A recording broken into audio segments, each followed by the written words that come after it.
forevermore. We're bound forever. No crown, no guide, no peace. Just storm winds off the east. Dragons sleep beneath our feet. We sing through shattered teeth. Bound forevermore. Scars are the map we wore. March till we find the core. Eyes like fire, fists like stone. No way back, no second door. We're bound forevermore.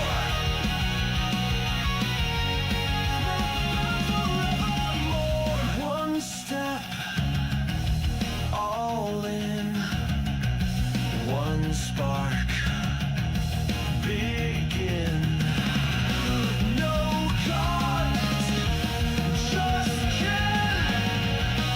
This war we win. Final double down.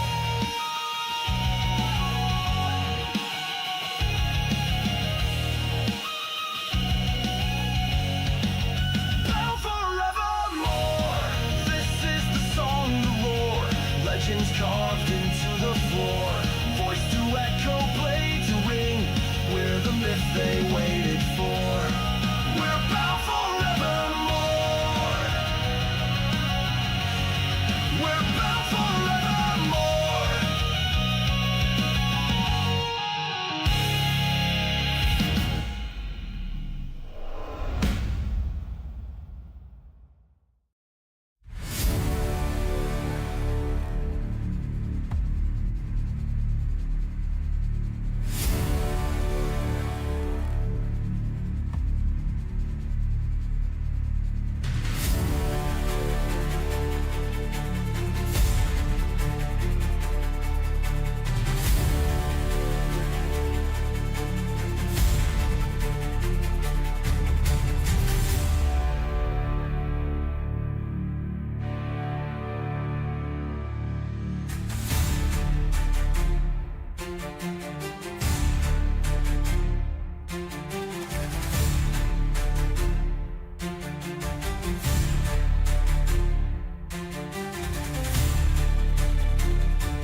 For you, Brick, the weather. Good afternoon, everybody. We're back here, Stronghold D&D, playing Red Wizards Rise. We had a pretty epic session and with a raid with Rob popping in with his 16 bros. Thank you so much, Rob. You were literally the best, and thanks for the kind words over the weekend. That was very soothing. I appreciate it. Here we are, starting Red Wizards Rise. Let me go into a couple intro stuff. We've got our charity up and running for 988 suicide awareness and mental health awareness. It is a anonymous, free hotline that you can call if you're having one of those dark days, feeling kind of blue, or if you want to use it as a preventative measure because you're not feeling so healthy. You can use it like 911. It's here in Canada as well. Yeah, just hit that button and you'll find specialized care for just about anything you're going through. Ooh, I can hear the war happening in the background too. That's good music. Whoa, it's tabletop audio, correct? Yeah. So that's awesome. All right. Look, we have new screens and stuff. All right, everybody. In the last session, as we're going to get this thing kicked off, previously on CSI Waterdeep, the party has been chasing the trail of the power that is becoming the Red Wizards in Zastan. They were far to the west, or to the east in the Forgotten Realms, past the Amarok Desert, all the way across the Sea of Stars and things like that, into Thay. As they were fighting in Thay and pushing back Red Wizards, as they're coming into power, they found themselves into this Necroforge, trying to uncover a apotheosis um, device called the Ashen Sovereignty. It's this three-piece device that Zastam is using to potentially turn himself into either like a godlike lich or something along the lines of his rival Vector. The party goes into the Necroforge to fight a Thark, which is a high-powered red wizard. And they fight in this forge. They discover some of the molds of the apotheosis Ashen Sovereignty, and they find themselves jumping into a portal into the Shadowfell. As they go into the Shadowfell, this particular place is called Lathander. It is the citadels of the Raven Queen. When they arrive there, they feel that their magic is not that strong of the Raven Queen. Matter of fact, when they arrive in the center of a battle. They see the walls of one of the gates of the citadels. Lathander in our world is built in concentric circles, with the center circle being the Raven Queen's tower, the citadel of Lathander. And, it spreads outward. They're on like the third or fourth ring. No matter. They fight their way, and they discover that the Shadowkai are defending themselves against the Thans and Undead.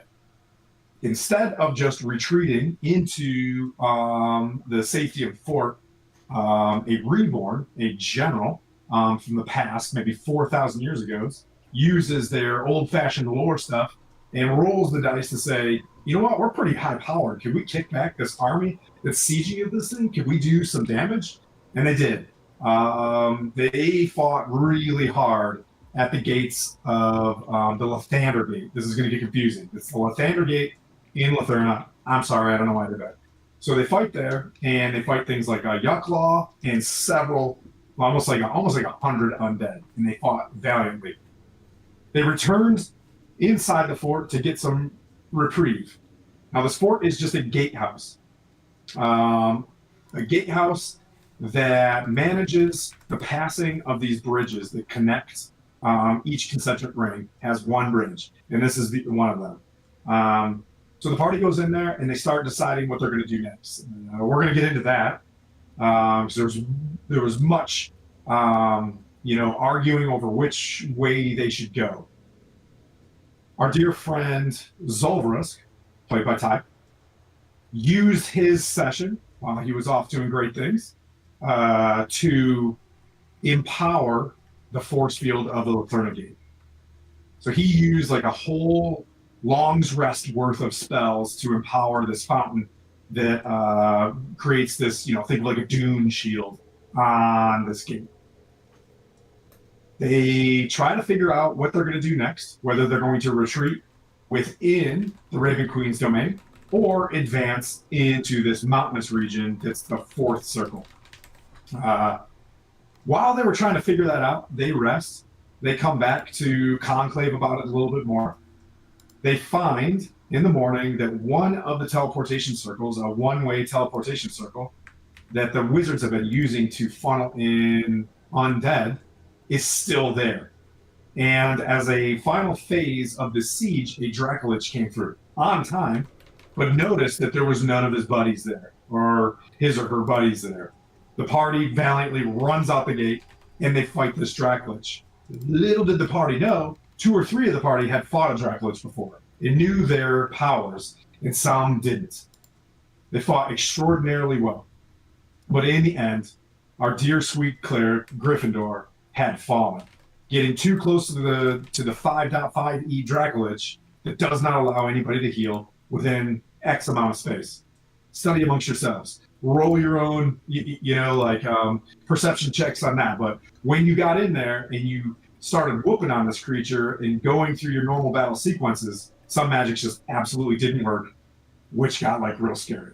You guys defeated the Dracolich, as you can see on camera, and Gryffindor falls. We'll get into this. As Gryffindor falls, we're now jumping into that moment. He's there. You notice that he's beyond healing. He has passed. The Cleric of Null is no longer with you. You see near you, it will say Zal walks out. You have just recently empowered. You're out of spells, we'll say, just for theater of the mind stuff. You're completely out of any sort of magic because you pumped a 10 days worth of power into the shield, right? Like, so you know, without a shadow of a doubt in your mind, working with the Weavers there, that you have strengthened the shield to receive a bombardment for 10 days, based on the amount of attacks that the Thayans have been performing. You know that it's almost, they've been attacked twice. The first time they failed, and they came back in a 10-day. Right? And then they attacked this time. And then, you know what I mean? Like, you kind of think that it's probably going to be about, that's a week in the Forgotten Realms, a 10 days. So if I keep saying that so much, I don't know. I read somewhere in the Dungeon Master Guide, it's 10 days. Or somewhere. Maybe Zari Salvatore. Fuck me. So there you guys are. I can give this over to you as you stand over Gryffindor's body, but what I will say, he's beyond the power of plot. Okay? The Shatterkai are walking up, and you can see them with their chains and their loose steel armor, or their tight steel armor with their chains kind of connected in their art form, are somberly coming up. They're looking at you to have a moment before they bring their friend back into the gate. You see the Dracolich behind you. It's still held by the tendrils of like its decaying muscles and things like that. The bones are just like falling to the ground. You know what I mean? Like in a cartoon, it's still desiccated kind of body, just kind of laying. Yeah, I'm getting a million notifications about setting up some sort of audio device. And then you see that teleportation circle kind of behind you. So I'll pass it off to you guys, and I'll fill in the gaps as you guys kind of move. You do see like kind of a plank that the Shatterkai are going to put Gryffindor on. So over to y'all. I think that Brytak, very much in this moment, given where they're at and what has been happening in the last 30 minutes, he starts to perform basically the rites of permanence. So there is no risk of Griff coming back to haunt us, for lack of a better term, ensuring that the dead stay dead. Like, barely hanging on with what life he has left that was graced upon him in the moment. He would set about performing those rites. So you see him very much pulling out like something akin to a quill and an ashen pot, and writing certain glyphs and runes across his skin and whatnot to make sure that his soul, for lack of a better term, goes where it needs to go. Kale, as he's doing this, I don't mind making you do a check on this. What check do you want? I would say you notice he's performing a make the dead stay dead rite.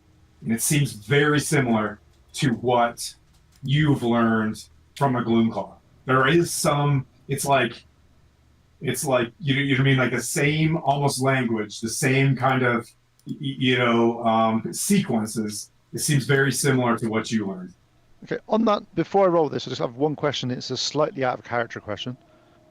I'm trying to remember, weren't we aware that things weren't able to fully pass and die at the moment because of things being in place, and that's why they were coming back as undeads?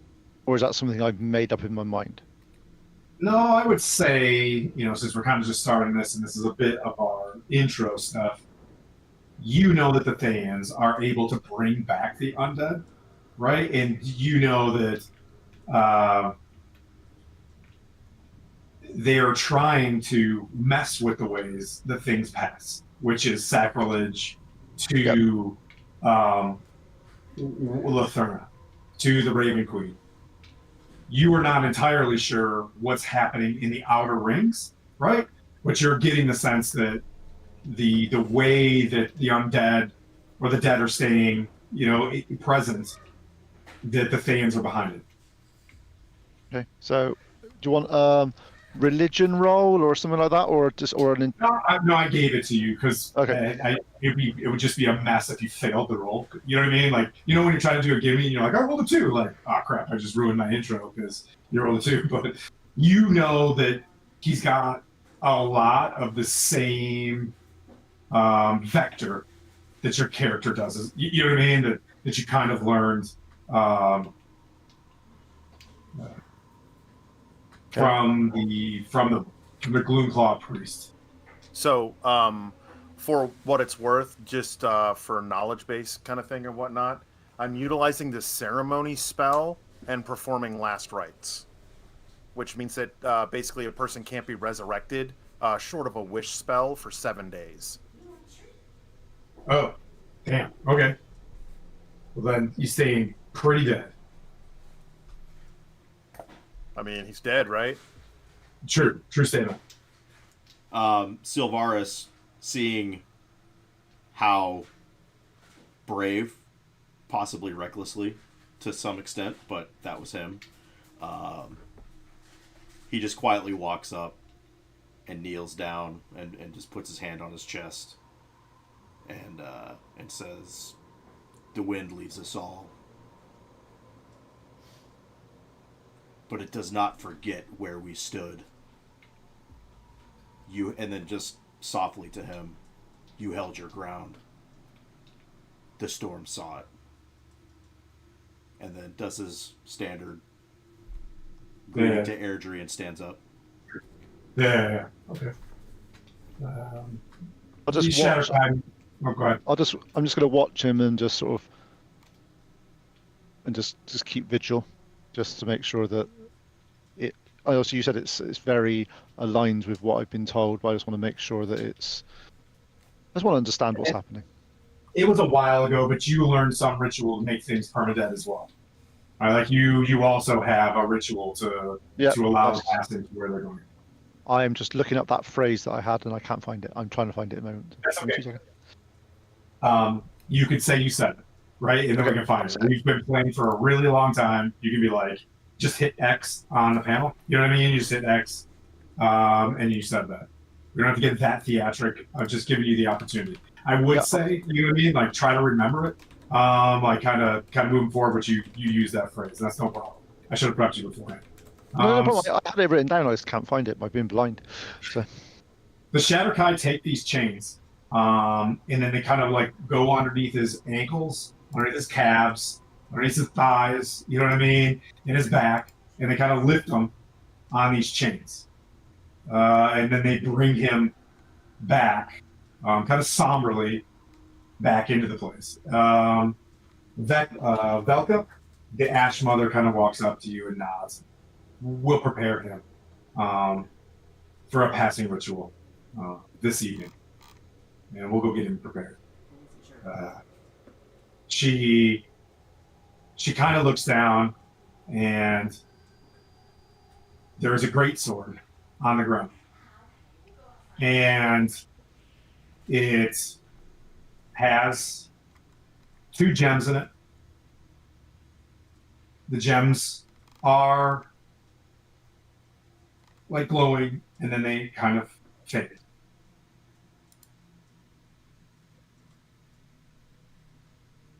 I'm listening. what do we actually know about his sword? We know it is a moon blade because he said that, but we don't know anything else other than that, do we? You do not. No. So You knew he had it. You knew he. I would say, go ahead and make a perception check. I'll tell you what is, you know what I mean? Like what has been said, or insight, or perception something along check. Perception 22. Yeah. You remember when you freed him, he spoke about Etienne, the knight that crossed over. He was a he was a Gloomclaw. Etienne fell. Etienne was an elf, and he had this moonblade. when Gryffindor picked it up, it chose him. So Gryffindor, you went through that whole process, like right before you guys went in to fight the Rock Speaker. But you know that when he found the weapon, he was able to attune to it. Okay. So I'm just trying to figure out from. So we wouldn't know that it's that his moonblades go down, sort of like they get passed down to people type thing. That's probably why it's faded, because they're. Hit with a 22. You definitely heard legends of it. Yes. Well, maybe we need to find out. I'll turn to the group and say maybe we need to find his next of kin, because this weapon is usually hereditary and it needs to be passed down through his line. It'll be just a normal weapon for everybody else, but in his family's hands, it'll just get more stronger and stronger with each generation. And how should we do that? I'm sure there are people here that know more about him.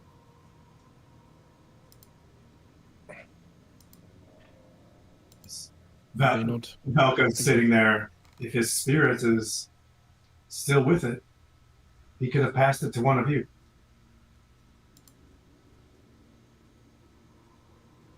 Well, I do quite like greatsword. Can you wield it? Yeah, could you carry it? Not even a little bit. It looks lovely. That'll look great. She's gonna look at Cal and be like, perhaps you should grab it.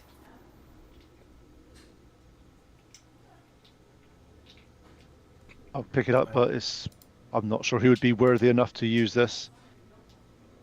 What do you want to do when you pick it up? How do you want to...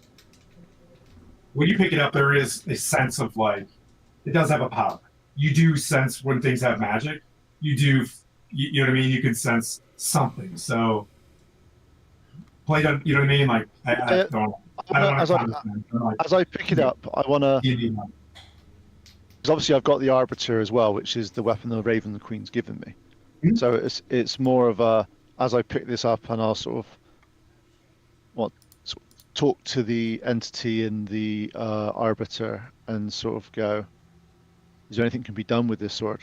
Is there anything that we could put to use that won't cause a rift between myself and you as my... Okay.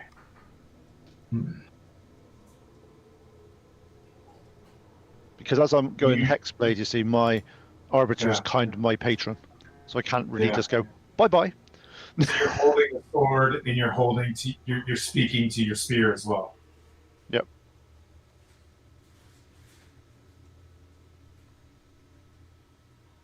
You see a sight. All you see is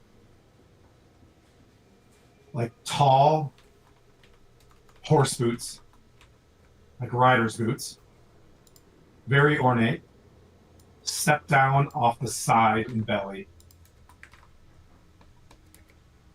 of a red dragon. You see black hair, like braided straight down the back, and the black hair is laying over the top of a greatsword. And you hear, return it to the general. Let's find the general. I will explain that to the party and say, apparently we need to return this sword to the general. That's all that I've managed to find from this, but it was a magnificent sight of her stepping down from the back of a red dragon.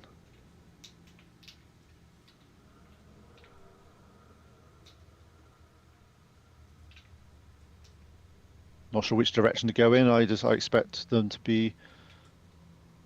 So is that the general as in the Gloomclaw general, or just a random general? We don't know other than that at the moment, do we? Just a random general.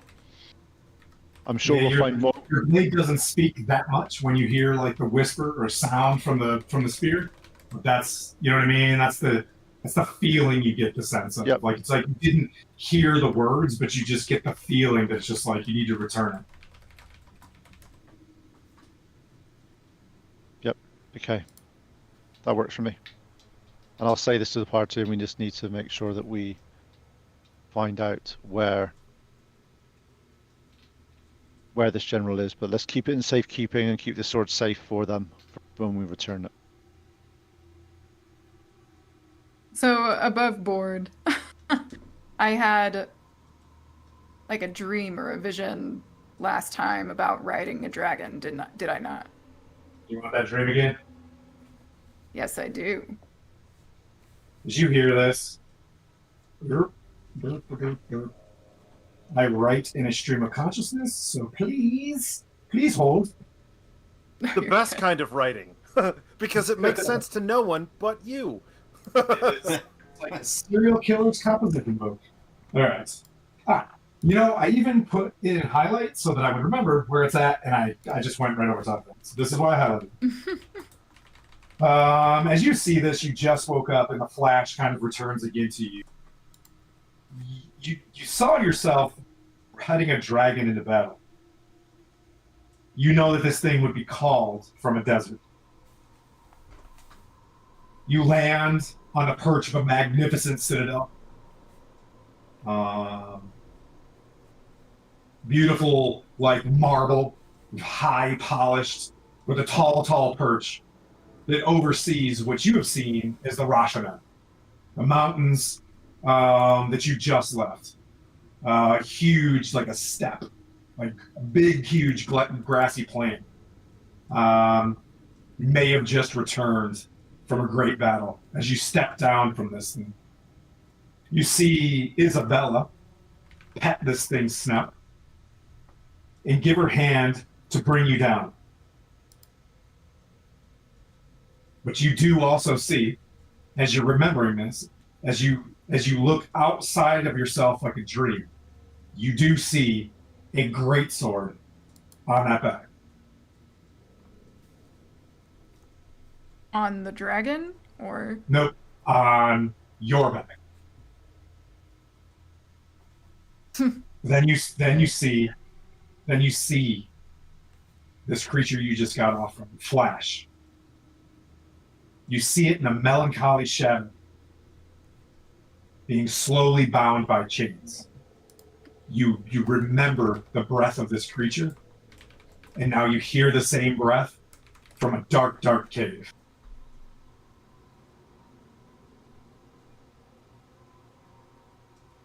is this the same dragon, the Dracolich that we just fought, It is or not. is it? No, this thing was massive. This Dracolich seemed like a juvenile to adult, right? Dragon, kind of mid-size, super tough though. Not to take anything away from anybody, but this creature that you came down off from 4,000 years ago was the size of a school bus. Like it was big. Not that there are school buses in the Forgotten Realms, the size of a Karak. A Karak. Yeah. Many wagons. All right, so remembering this dream, Vin's going to like step over to Cal and just like extend her hand and just say, "Let me hold it for a minute, for just a moment." I will hand her the sword. As soon as you grab it, you know that this is very heavy. Your hands fit. Something has changed. But as soon as you grab the sword, you instantly can hear the clanging of battle and the hurrahs of victory. But you can't hear the name that is being called out. But you feel the grip, and you can roll a D100. Oh shit! I actually have a D100. So above table, just so you know, since Gryffindor Judgy had the sword, and he died, he gets to choose who went. He was going through Zal, and he rolled between Zal, who could actually, because we knew you had a spear, you know what I mean? Like we went around and he rolled to see who was going to get it between Zal and Kate last night. So I don't know if you know this, but I'm actually pretty lethal with my dagger, so I can't really give that. Look, that dagger, you are amazing with that dagger. What'd you get? Need it. 82. Been told that. Oh wow. Anyway, huh. Nice. I would hate to see that great sword turn into a great dagger. Right? The Great moon whip. dagger. It does the Sword of Omens, but in reverse. Dude, that's sick. So you may attune to a moonblade. Long, great sword. This is what's tough. I completely understand. You know what I mean? This is not your bag. But it's a +2, and it scores a critical and a 19 above. A 19 or 20. Mm. Now, you do grab this Honda, and it does not. It is you what you have like an 8 strength, Yeah. right? So like, take this arc where you wish. Pick a color or type of gem as well that you Blue. choose. You don't have to say blue. So yeah. So yeah, sapphire, right? Yeah. Appears as there is a emerald, a onyx, and now a sapphire. A third gem arrives in this thing. This thing's getting pretty powerful. Matter of fact, if you just like off yourself and then pass this thing on, there's probably a good chance you have a +3 sword in the party pretty soon. Jeez. You're like, what do you know? I'm a great weapons fighter. Huzzah! That was the next character. But anyway, so there it is. It can be a banner on your back or whatever. Above table, there are ways to get around strength in Dungeons and Dragons. Okay, but like there you go if you so choose. On his back, he does have the proper, you know what I mean, like sheath that would be tied to you. Nice. I suppose we found the owner. As you do that, I'll say, well, General, it looks like it's yours. I suppose it is. And she lugs it onto her back. Yeah. You hear chains kind of snap as the 3 Shadowkai that are there kind of stand at attention. They look at your armor and they see the imagery of the Raven Queen on your armor. And then they begin to move Gryffindor inside. Last session, you guys had a lot to talk about. Let me go through some of these. Kaelrith Chain Warden, the captain of the keep, is standing there as well. There is a Thread Veilclaw, who is the scout. And Velka begins to walk towards the hospital, which is just a rundown, destroyed old ruin, and then begin to prep Gryffindor. You can see them washing him down and things like that, and removing articles of his clothes and stuff. But while this is going down, over to you guys for your next step. This took 3 hours last session, so and what I will say, don't submit based on anything, because like, you know what I mean? Like, I want you guys to have your agency as characters out here.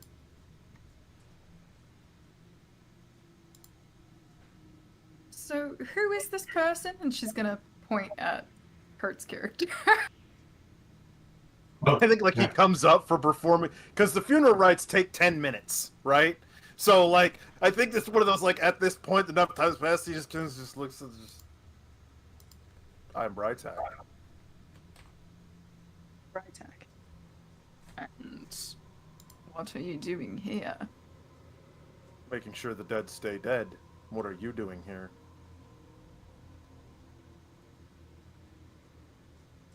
Trying to figure out a lot of things, I guess. You can answer.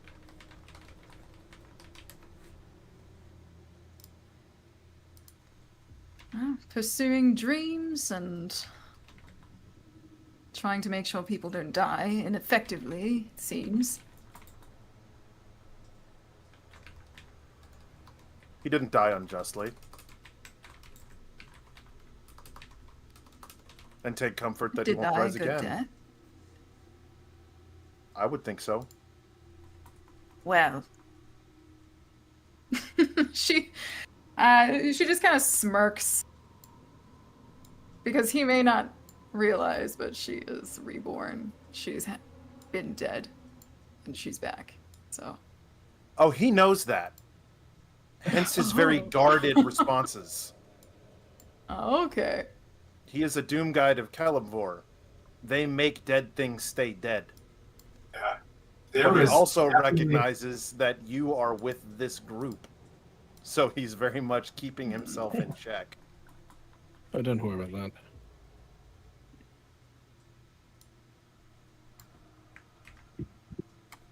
that. Oh, I'm not going to buy. Don't worry. If it helps, I'm only here because that cat keeps jumping through portals. You know, I just there are chuckle. those who have That's true. gone on noble quests with such very humble beginnings. Very good. we had to. The Dracolich coming at that point spurred us into action. It had to happen. If we'd stayed, I'm not sure what. If we'd stayed behind this barrier, I'm not sure what would have happened. However much power you've put into it, Zol. But what is our next actions? I don't like rushing off with not an aim. I need to know where we're going. And going through, I think the combat has, say,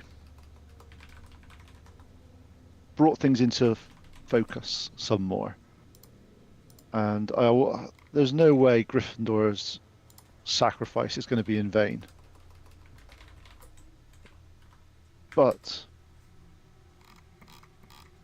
as I look around, there's still that. Is there still that like mist, like smoky, misty thing leading in a certain direction, out towards the undead? Tim. Oh, one more time. Sorry, I was being harassed. Okay. Do you know there was when you did descriptions last time, you said that there was sort of like a mist or sort of haze going in a certain direction away from the wall towards the somewhere deep in the undead.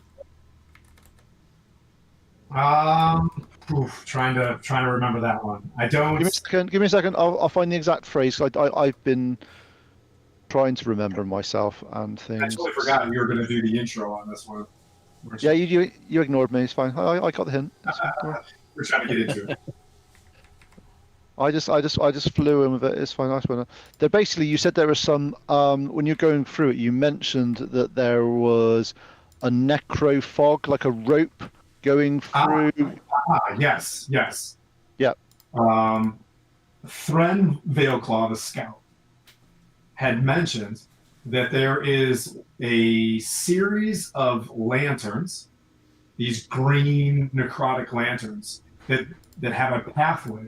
There is a necrotic like rope, but it is like a mist that is like a guidepost and path up into the mountains, and that is what are keeping the undead on their path to this gate. But he mentions that is the path to grabs. Yep. Sporadic notes. As you're saying that, I say to the group and say, my reluctance to go this way was because there was no clear goal. If this, Zol, how confident are you that your magic will protect this barrier for a period of time? Do we have any idea on timings? Extraordinarily confident, but then You're why not? sir. That's one thing I love about you. Your confidence has always been high. I do have a slightly more pressing question for you in return, Callison. Out of mute. Gotcha. Go ahead. Zol, yes? Could this? I am very happy to talk about the future and where we're going. Do you think we could do it somewhere sitting down, preferably with a stiff drink? Well, to be honest, I think looking at you, I think you need more than a stiff drink. I think you need a lay down for at least 8 hours. I'll start with the drink. Difficult to have that conversation asleep. That's fair. We'll go back and we'll sit down somewhere else. And I'll say to the guys, is my reluctance of leaving this gate and going towards this was a number of fold. One was there was no clear direction of what we were doing when we were over here. And I'm not sure if it could have been misconstrued or not understood. My understanding was when we arrived at this gate, we arrived at a time where if it wasn't for us, this gate would have fallen and the people here would have died. I don't want to be responsible for deaths, even if they are soldiers and if they know they're going to die. I do not want people to die in vain. If this gate is able to be held with the magics that Zold has put in, and we are able to stop the creatures coming, I'm all for it. This key information about the lanterns leading the direction to where the source of the undead are coming from, I must have been at a loss, must have been in my own mind before the fight. And so seeing some clarity and reading this now and sort of remembering, if we are just going into the lands and just killing everything we can,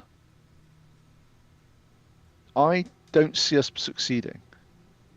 However, if we can cut the head off, follow that trail, and deal a decisive blow, maybe we can. This gate doesn't ever need to have this level of protection, or it's not needed.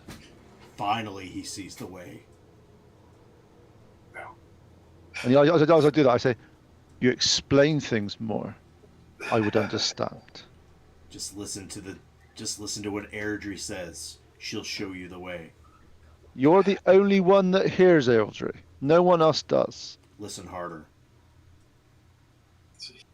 That's like telling the blind man to look harder and they can see. It still holds true.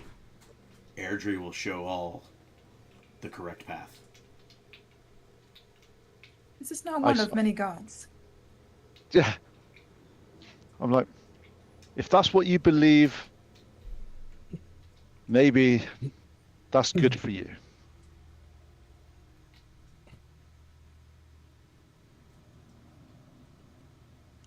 I'm just glad you found the right way. That way. And I just point that way. There's multiple ways. Your way doesn't have to be right all the time. I didn't say it was right. I said it was presented by Aerdrie. If you had said, obviously in my head, if you had actually explained that there's a pathway and what the pathway was, I may have understood it more. In my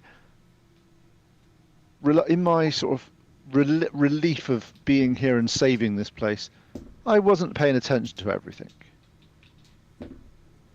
No, are we on about how you jumped into the portal? No, that was the only option we had then. This was a different place. Oh. A different portal. No, this wasn't a portal. This was we were here last week when you were sleeping. And we had got here, and there was information beholden, and maybe the key things I had missed one key little element, and it didn't quite gel with me. I get that. I'm So what also. you're saying is it's my fault for not being here. It's always your fault for not being here. We need your direction, General.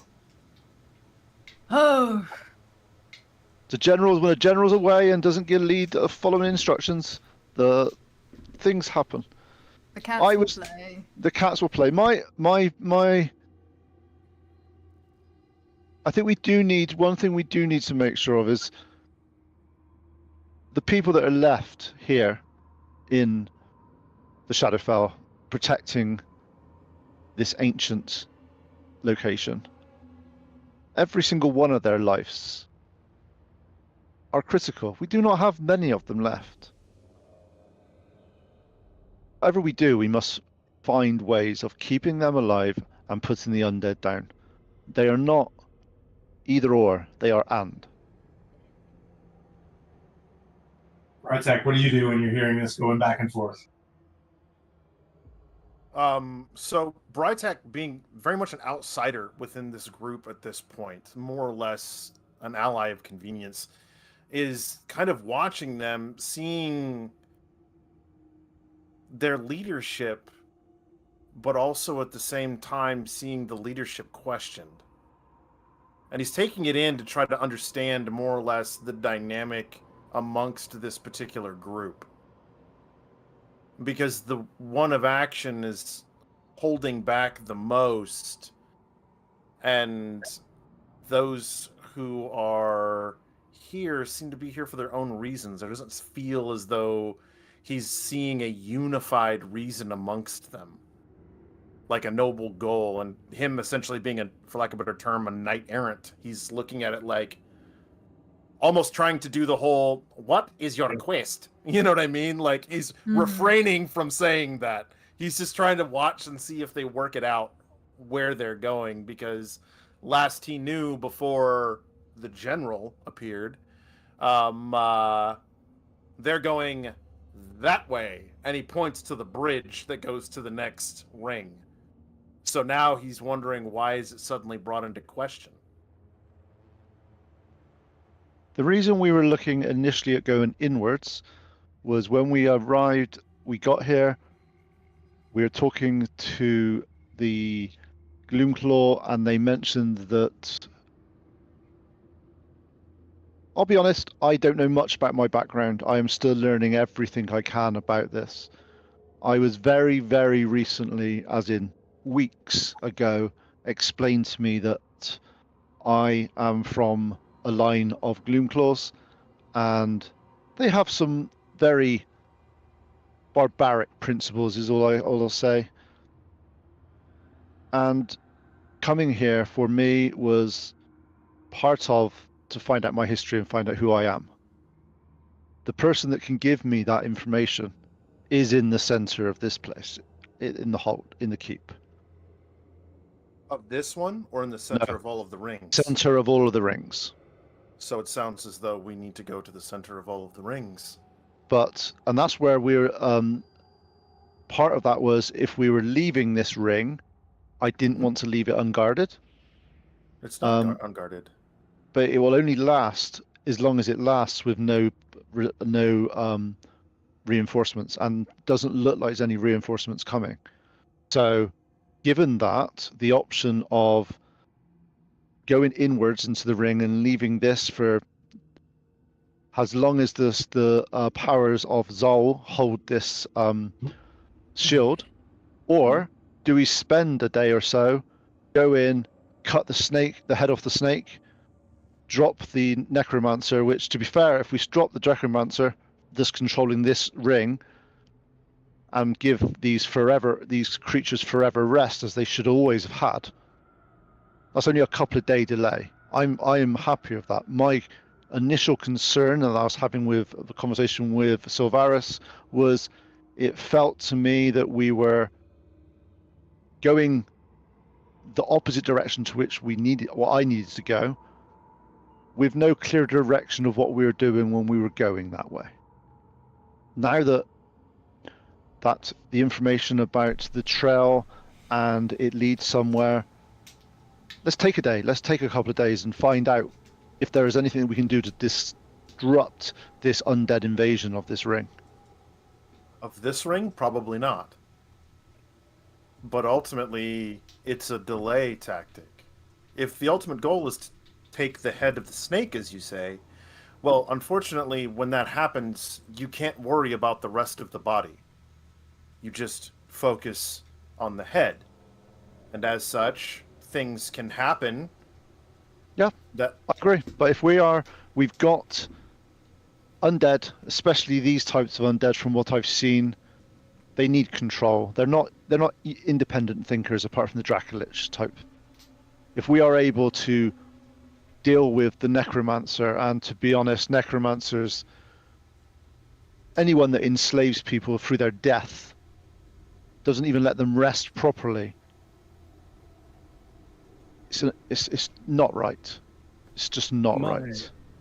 My actions here have given us 10 days, thereabouts, with that shield holding. So we don't need to worry about it for at least 8. Let's go do what we need to do. Cut off the head. Maybe back in time to reshield it if necessary. Maybe find your father. My father? Whose father? Oh, Cal, your father. Cal. My father. If we find Oh, my your father, grandfather. they're in a mirror somewhere, from what you were saying. Yes, with That could Jade. be saw them in with the Jade. mirror. that could be it. And we don't know where Jade is at the moment either. We good. We good. So Well, we'll find them on our way to the Thorin, center of the circle. Thorin speaks up. So I'm just going to tie this off. Well, Jade is the general of their army. Jade is some sort of undead creature. You've mentioned it. And they point up, you see the statue that has been worn, that is like their Achilles. If you say that that's who was returned. She's at Ariel's watch, at the center. I keep using center. At the end of the rope. At the end of the undead lantern. They're calling it the Dawnbreak Spire. It was not So built to fall.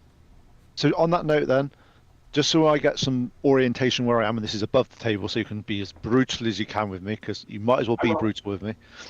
Yep. Is there's obviously concentric rings into this place, and the keep of the Gloom Claw are nearer the center of that. Yep. We are currently the place that you've just said there is further on the outside. Basically, what I'm saying is, this place where Jade is in this next ring that you're heading towards, with the mountains and the thunder. It's just like this huge mountainous region that you guys see on the horizon at the end of the bridge. She's in there. That's where the epicenter of the undead are coming from. And You're you said doing this Dawn look. Spire? You're still doing this look. No, I'm just my brain's just going. So if we're saying like here's the center where the Gloom Claws are, we are currently here. This place that we're going is out of the rings. Yes, that makes all perfect sense to me. Now look, that's what I'm saying. Don't shoot me. My brain doesn't work sometimes, okay? And I apologise. Hence the reason why I need it just to be spread out this. And I do apologise to the stream. Sometimes I get confused. It's okay. Sorry, Krista just got home too. So everything was jumping off at the same time. My spirit span was like crawling on the ceiling. I turn to Zol and go, so you need 8 hours before we leave. Minimum, yes. Right, 8 hours, 5 minutes, and we leave. 8 hours and 1 minute. Yeah, it's a weird amount of time. It's very specific. We had this discussion. Did You guys they kind of say had this Dawn Spire? discussion. I'm sorry, Vin, go ahead. She's like, did they say the Dawn Spire? Dawnbreak Spire. The Dawn That is what Spire. the Thayans are calling it. You can tell that Thorin, that the Thren Veilclaw, he's a male black tabaxi. He's a Gloom Claw scout. You can tell he's got, a longbow and a quiver, wearing leathers, but a hood with cute little ear pockets. I'm just kidding. He doesn't have that. But if you want that, then that's fine. Totally should. But Fren is there trying to describe that he ranged a little bit of this. He did have a party of folks. He was there with a halfling and another scout. They were both, they got split up. Bash, thank you so much for that donation, man. You are awesome. Really appreciate that. You've consistently donated to 988. We really appreciate it. I'll pass on. You guys all can have a reroll today. The threat is there.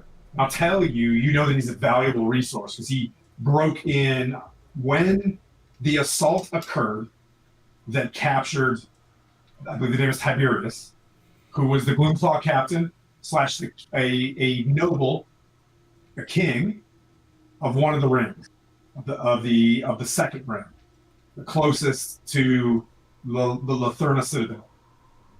He came to investigate stuff. When things were getting weird, a bunch of Drow assassins kidnapped and killed a whole bunch of Gloomclaw in one quick attack. They moved everybody out of the building, or out of the keep that you guys are in right now. Thren followed them. Like during the chaos, after the assault, he followed them. Snuck by some Thaans who were coming into siege. It saw a great deal of things in this other ring until it got too heavy. You had to break away and come back to at least give information. Because at the time, there wasn't like a war, right? And this was just the beginning of the first attacks. And Thren saw this, necrotic highway that's basically this green road thing, right?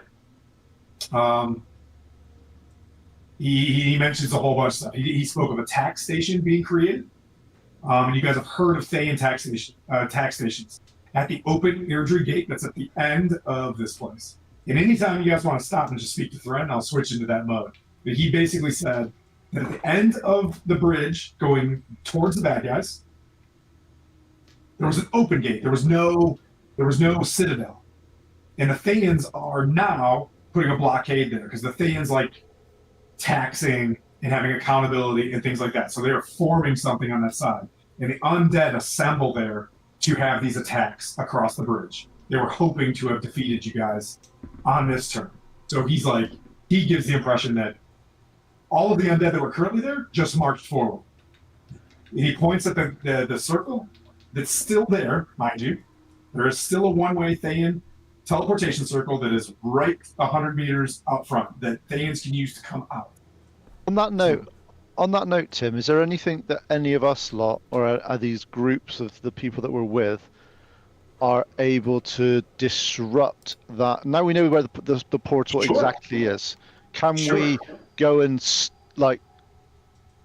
obliterate it in some way to stop this? I know it looks like a dais right now, but it's on the ground. Like think of salt and a bunch of runes on the ground, and it glowed, and then now it's just kind of faint, and it's got like Thayan words on it as well. Thanks, Bash.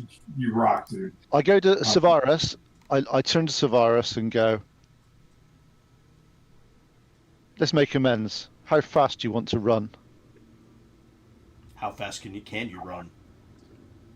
I will. Let's go. First one there destroys the circle. I'm already gone. No. Just like what we do during a bar fight or something amongst the characters, you guys both sprint in a very Rocky montage. You know what I mean? Out to this thing, and both of you just roll a d20. I go to cast haste, and I'm just like, oh, I can't do that. Nat 20. Please be a 1. It's a nat. You got 20? Yeah. Okay, yeah, as soon as you start saying he just cheats, it just, he's gone. He's ahead of you by 10, 20 feet, starts booking. Can I do this then? As he starts to go off and I see that he's completely on it, I sit down and get a drink. Yeah. How do you want to destroy the circle, Sylvaris? I'm just gonna stop right. I'm gonna stop it right in the middle of it as like dust just fills, and do I have like a key point that I can just or a focus point? You've had enough time for a short rest or whatever, man. For the theater of this thing, you can, you know what I mean? Like, just tell me what you want to do with this thing. I'm just gonna throw a flurry of blows at it, just to Yeah. make just dust all over the place. You see that because of where this was put, they didn't have a lot of time to really, make it a proper teleportation circle. But they did do some, you know what I mean? They poured enough of their channel divinities and things like that into it to keep it steady. But as you start like beating the runes and breaking the stone and stuff as well, you can see that if there were any light or any magic at all, you feel it nullify. I know that he'll be back in about a blink of the eye. I'm ordering his favourite bottle of wine that they've got here, if they've got one, and just having it on the table with a glass ready for him when he returns. Okay. I even wrote what the type of wine was at some point in time because I did that. There is a place, the mess hall. It's called the Last Warmth. And in there, there is. Oh, I didn't come up with a name. That was somewhere else. Yes, there is wine. Yeah. Anyways, Get the, you can tell when get you the go bottle. to this place called the Last Warmth. It's just a very. It's a wooden floor. It's very quiet, and you know that when they order here, their first drink is in silence. There's no toast. They take one silent drink. You know what I mean, and then they'll have a toast afterwards. But the first thing is always quiet. It's like a nod to the passing or destiny or Shadowkai stuff. But their culture is to have a silent toast first. Okay, I'll do that, and I'm just going to get it ready because I know that Speedy Gonzalez will be back in about 3.5 seconds, having orbited the Earth 3 times. So when you return before your long rest, you can see the Shadowkai begin to circle around a pyre, like an altar where Gryffindor is laid. And Velka comes to you all and says it's time. Before we carry on, she lets you know, like, it's not that we're cold, but we move on after the ritual. And she looks at both the Doom God and the Gloomclaw, you know what I mean? And the general. Like, we just, to make sure there's anybody spicy about the ritual, she's like, it's our culture. We're going to perform something for Gryffindor. We knew him for a while. yeah, All means. As the snow and ash drift across the silent black stone, the Shadowkai begin to ascend. Camera 1, camera 2. Make sure that goes to the right one. Oh, we just got gifted a sub too at the same time. Let me change this a little bit. I'll put you guys up here.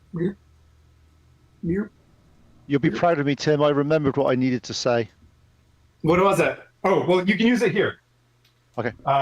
So just stay with me on this. As the snow and the ash drift across the silent black stone, no one speaks, but the Shadowkai gather. They do not form ranks, they form the circle. And at its center, Gryffindor. Washed clean of blood, armor removed, hands folded over his chest. His body wrapped in black funeral cloth, stitched with silver thread. A pattern of raven feathers and broken chains. The cracked light of the Lathander gate flickers across it. The Shadowkai priestess steps forward. You recognize Velka, the Ash Mother. She kneels beside the fallen and places one hand upon his brow. He came where he was not born. He bled for what was not his. He stood where others fled. Thus his name is remembered. The Shadowkai move forward in silence, a little bit tighter in this circle. One by one, they go around him and place a single black feather either on him or around him. No tears, no wails, only memory. Goodness gracious, what just happened? Level 2 hype train, Just baby. donated, a Thank bunch you of to subs. King Bashman. Yeah. Knocking Thanks, it out of the Bash. park. You're the He's best. bashing it. Yeah. Yeah, he is. Velka raises her voice toward the gate. Let the dawn remember him. Let the shadows release him. Let his burdens end where duty does not. The weavers of the gate lift their heads and raise their hands as golden and black light intertwine around him. The funeral cloth ignites, not in flame. Some sort of shadowed radiance burns high. As you see his form dissolving in drifting embers of gold and ash that rise into the twilight sky. As the embers fade, you hear her speak. He is not lost. He is placed. She steps back. The ash is nearly clean on this little pyre, this table, this altar. And they begin to turn around. 3 or 4 Shatterkai go straight towards the mess hall. A couple of them, return to the barracks. A few nod. And Kaelrith comes up to use all. A few outside Lathander earn such rights. And she puts her hand on her shoulder and kind of walks by.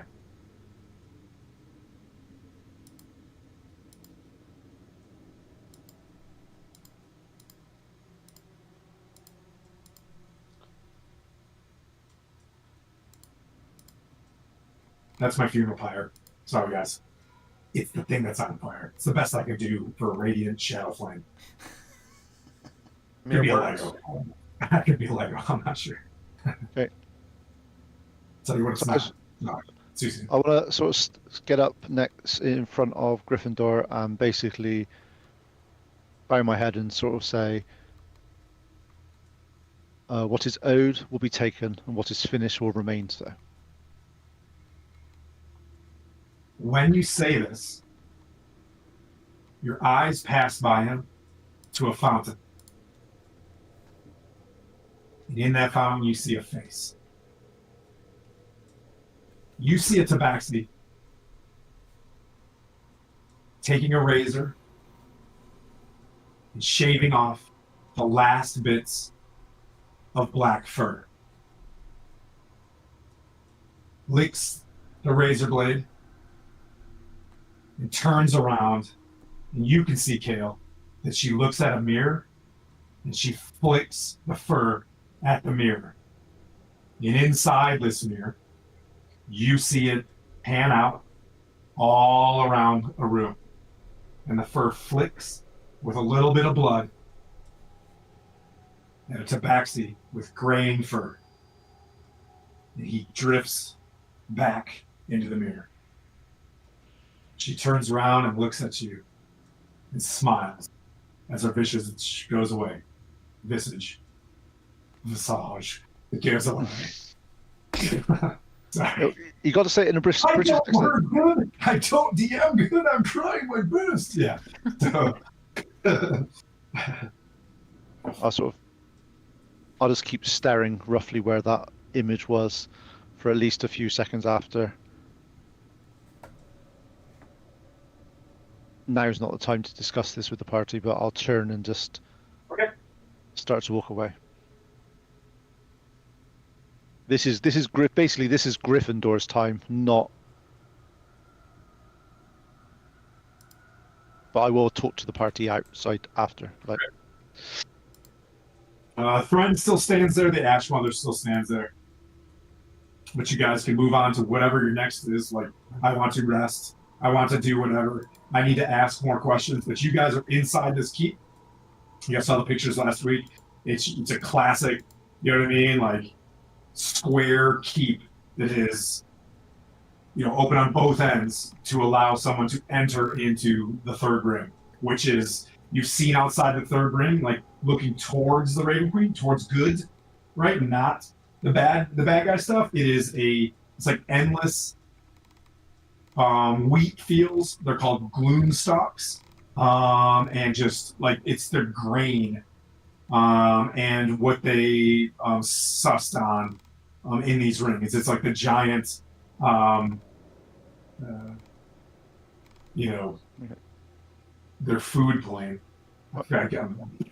After, obviously, the funerals happened and we're walking away, I'll get the rest of the party together and explain what I just saw and say it looks like because obviously it was still how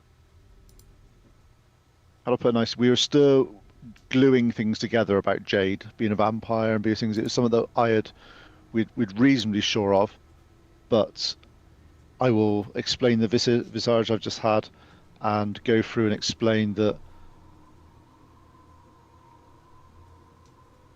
How many you were talking, Savaris, about mirrors and things you saw? How many mirrors were? I saw an array of mirrors around her, and I just saw an elderly tabaxi in there. Was there anything else you saw in any of the other mirrors? That was the only one that held anything in one of them. Well, if she's truly come back as a vampire, she must be put down and put to final rest. I'm not sure if anyone here has any qualms about putting this creature to final rest. I presume, Braytek, you are 100% in favor of ending a vampire's existence. Yes.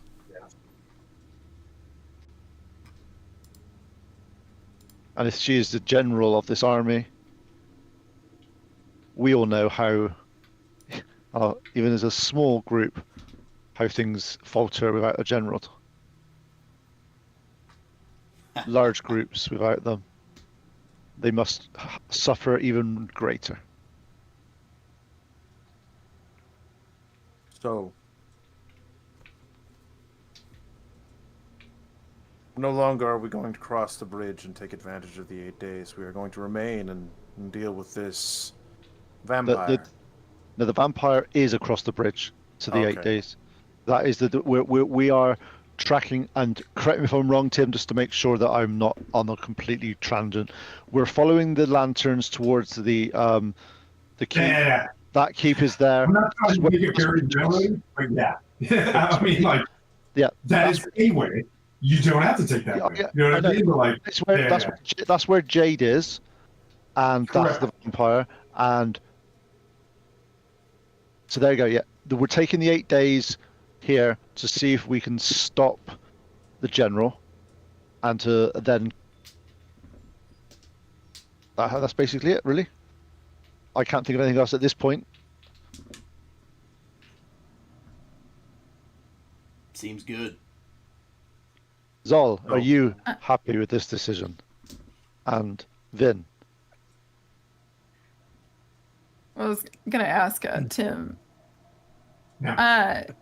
Vin knows that Jade has a connection to Isabel, right? yes, you have been busy. You have seen these things, but I don't think you've taken the time to really embrace these images. Okay. You to like know you make have- the connection. You have seen Isabel in all of these visages or these dreams. Mhm. You have also been haunted by a creature named Isabel as well. And you're getting the 2 and 2 that Isabel is now named, you know what I mean, goes by Isabel over the past 1,000 years or so. Mm-hmm. Goodbye, Pete. Oh, Nope. Down here, I've got to disappear in 2 seconds, but No qualms at all with In- tracking down and yeah. questioning and yeah. probably killing. Brytek has a point. You know, he's kind of asking, like, what is the end state? You guys have heard Zaztown's voice. You saw his visage. You've heard what he's trying to create. Some of you have seen these things as well. So above table, right? Like, is anybody not tracking?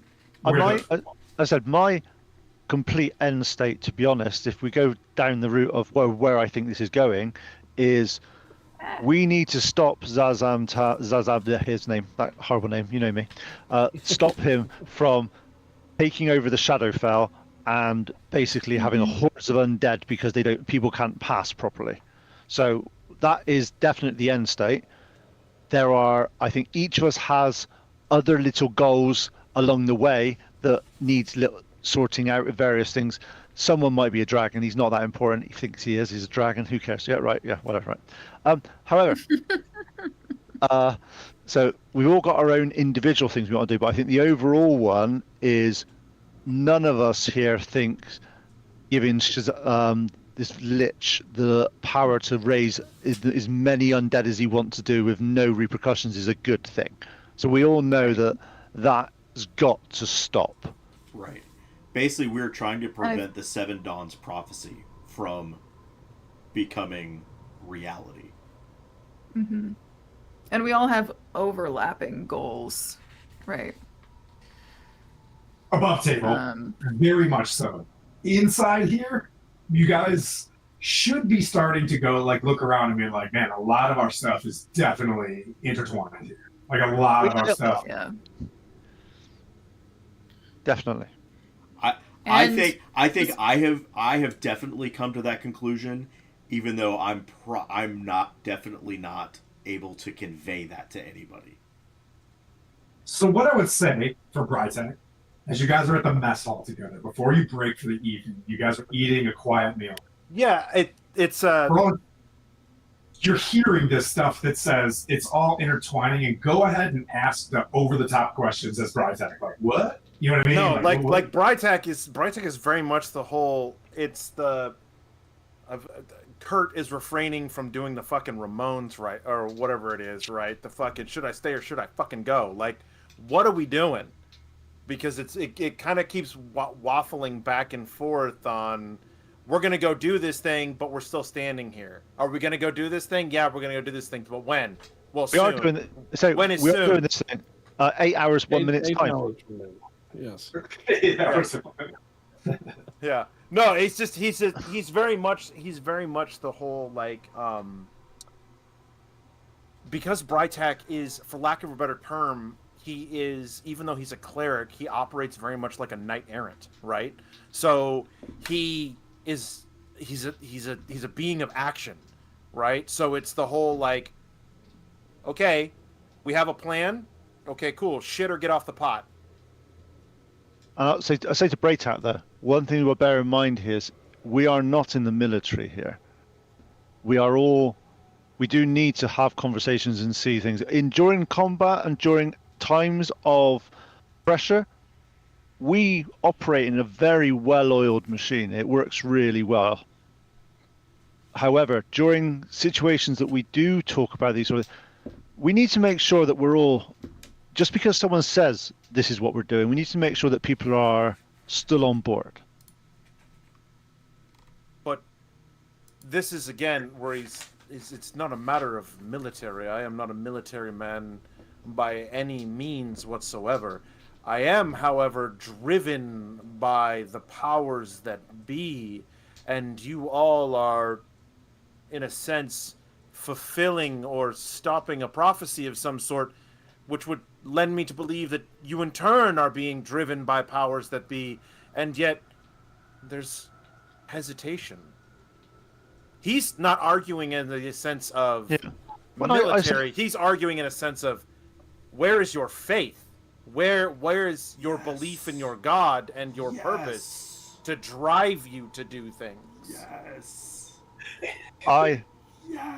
He's a cleric. He's a priest with armor. So he's just very much like... Not everyone has the faith that you have in your God in everything. I know this is hard to explain, especially to one such as yourself, but we all have our own ways of doing things and dealing with things. Not everyone has the clarity of vision that you have, because you know that whatever happens, your God's got your back. We've all been through different paths. We've all gone through different things. Some of us have come from absolutely nothing and have only had to rely on themselves. I'm still learning what's it like to even be a group of people like this and survive.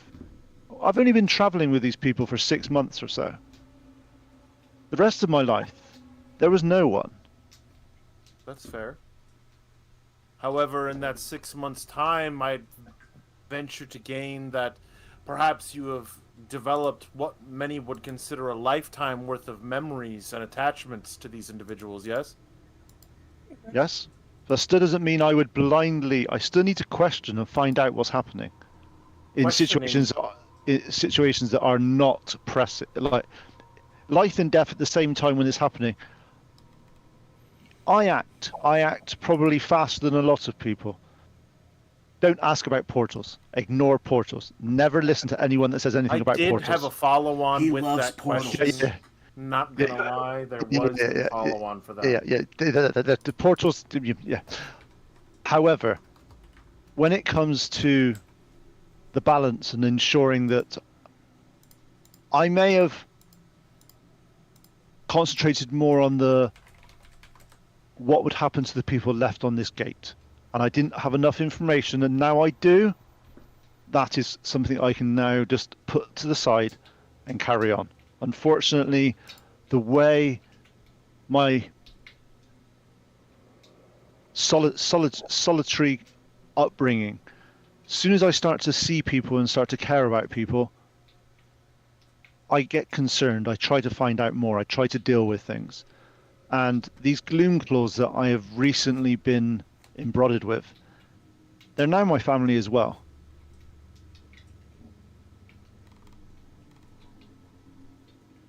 Zol? Uh,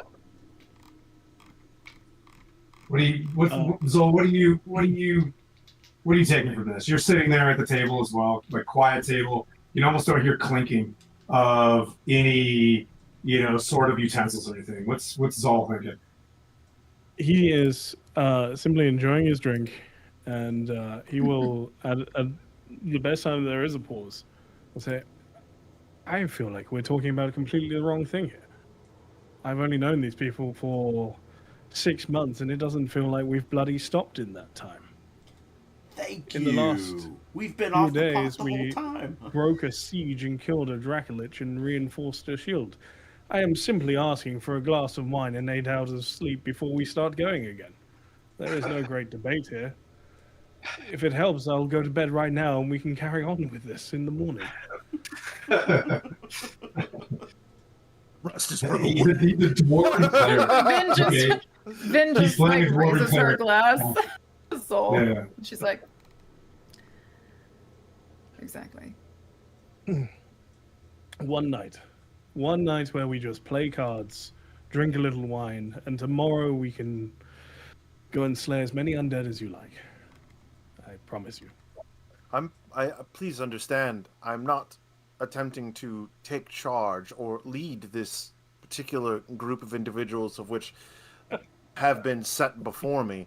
It is more trying to understand that your cause and your reasoning for continuing forward must be sound, and you must believe in it. If you don't, you will fail. And it seems to me, over the course of these last few hours, Kel has doubts. I And had, in a quest that's to- easy. in a as quest I said, You the doubts I question. had, I questioned because I did not have That all is the a- information. that is a doubt. No, you it's a question, question. that is a No, it's doubt. not. No, it's not. It's a question to find out more information. If you just go off of scripture and religious zealotry, these things also fail. Ah, You here we need to go question again. everything. There is a moment where when you call it religious zealotry that he just looks at you and like, You're talking to a post, like the whole like. That's why I said it. That's why, Vin raises her hand and she's just like, Quiet. This is ridiculous. We all have the same goal in mind. So everyone, just go to bed. Lick your Yes. wounds. We'll start again in the morning. yes, Mom. You guys stand up. Brytek, as you leave, there is a young Shatterkai. I forgot his name, but he is essentially my squire. Not yet, right? Because we didn't go through this specifically, but as you walk out, you hear him say, Kato Scythe was his name. Scythe. You see him, he's in scales, excuse me, splints, where the chains are more like prolific on him, because he's a Shatterkai. He's got one longsword, and just a small kite shield as well. Very, simple. And he asks you, as you leave, can I have a moment? Of course. You're leaving. I overheard. I don't think my destiny is done here. I have a question. Yes. It would be my honor to take it yet. And he starts, it would be, I am honored. I'm trying to think of your previous night's place. You know what I mean? Like, Yeah. I mean, he's basically just because it's a paladin and a cleric pair. They're like partners, right? They go together wherever they go. Yep. And he had asked Yep. if I could take on those duties. I could go as a squire, but I do have powers. I haven't taken my oath yet, but I would like to follow your path. If I'm so worthy, as I advance, I would like to take the same oath. So think of him as like a level 2 paladin, and you would be, you know what I mean, when he takes that level 3 oath thing, eventually, if he lives, he stands there, clean shaven, raven hair, with a part almost like cut in. Very, very Norman, I would say. Brytek would look at him and say, you must understand that while your experience has been lacking, your deeds have been noble. You have ensured that the dead stay dead and that all shall stand before the scales. And that is the important thing. And be it at my side or alone, you have earned, nay, proven, that you are fit for the mask. And he pulls out a skeletal mask made of gold. The face of Kelemvor greets all those who are destined for the next world, not this world. And I think he hands it to him. When you are about to send those before the scales, let them know what they are going to see.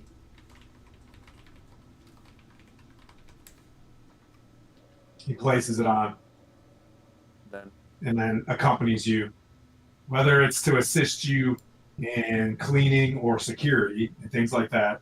You have a henchman. so this is the cool part that I love about this particular group of individuals. He takes him back to his chamber, and he pulls out an ink and needle set. Okay. And begins to tattoo upon his back a skeletal hand carrying the scales of judgment. Sick. Okay. Obviously, this will take time. You know what I mean? For Like, sure. so- Yeah. And that's cool because it's gonna be part of your long rest kind of rituals or campsite rituals or whatever. Okay. A bit of a Maori situation kind of happened. Like yeah. he's just sitting there, and he's just Yeah, sitting there yeah, with literally a hammer that looks like a skeletal Yeah. hand, right? And Yeah. a stick of needles, and he's just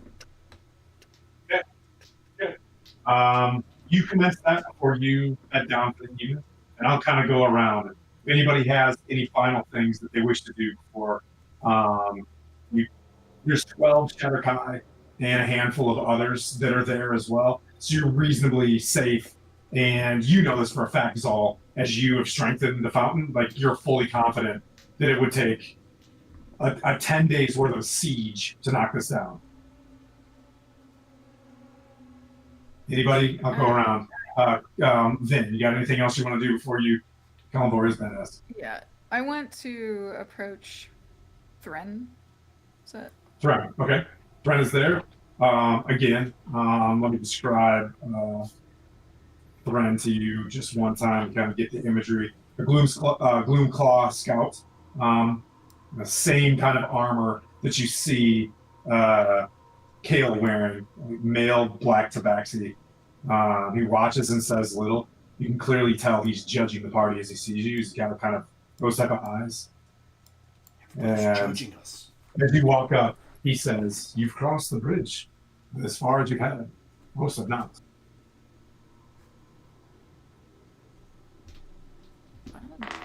But not like most people, I guess. He just looks at you with caution. Almost like if you saw, like, I don't know, a perfect Roman legionnaire just in your living room, like you're something of a bygone lore. When he assesses, and you know by the statues, the old statues around here, your kit that you're wearing is very similar to that kit, right? Like, I know that in the Forgotten Realms world, armor is armor is armor. I'm just saying, like, just for a second, play with your mind in a way that, like, it's crafted in a very ancient style. But he's ready to speak with you. He almost comes, he stands up. I'm a relic. Yeah. So earlier you mentioned the Dawnbreak Spire, Dawn. Yes, Airdrie's watch, but they've changed it. They're changing everything there. Excuse me, Ariel's watch. It's on top of a great mountain called the Marba. When you enter the ring, you can't miss it. Think of, and he tries to describe it to you. He's like, a moment. And he climbs up the Lathander gate and he looks. And you can see a Matterhorn-looking mountain far in the distance. It towers over the rest of the path. He looks left and right, and you can see this Hindu Kush-looking mountain range that is the fourth ring. It is, as he describes, the natural barrier from the fourth to fifth. Thus is a citadel amongst itself, the treacherous terrain. There's lightning and things like that kind of going off as well.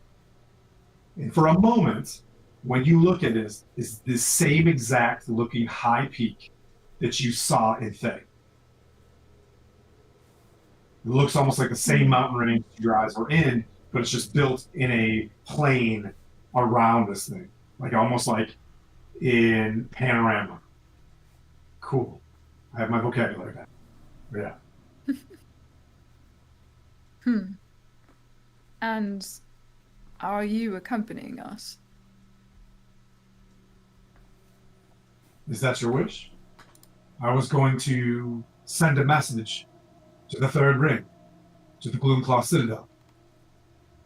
And you can see there's a tube, a classic runner's tube, like on his back, to either request for reinforcements or tell them that we've held. Tell them that you are moving on, that we have time. But I'd be happy to accompany you. So he would be Sure. going in the opposite direction. Is that right? Right. He's a scout, he's a runner. You know what I mean? Like, and he was gonna head back to the other gate. I'm just adding that for value of the conversation. You know what I mean? Like, so no railroad. Your choices. No. I think it would be better if you carried on your mission. But is there anything we should know about what we might encounter between here and there? Yes. Yes. Yes. It takes 2 days to pass. You will need to rest once. If you carry into the first day long enough, you should be able to make Aerdrie's Way. Aerdrie's Way. Aerdrie's Way is now a Thayan fort built of timbers and things like that come down from the mountains. There are undead there in slave pens. You might be able to pass it.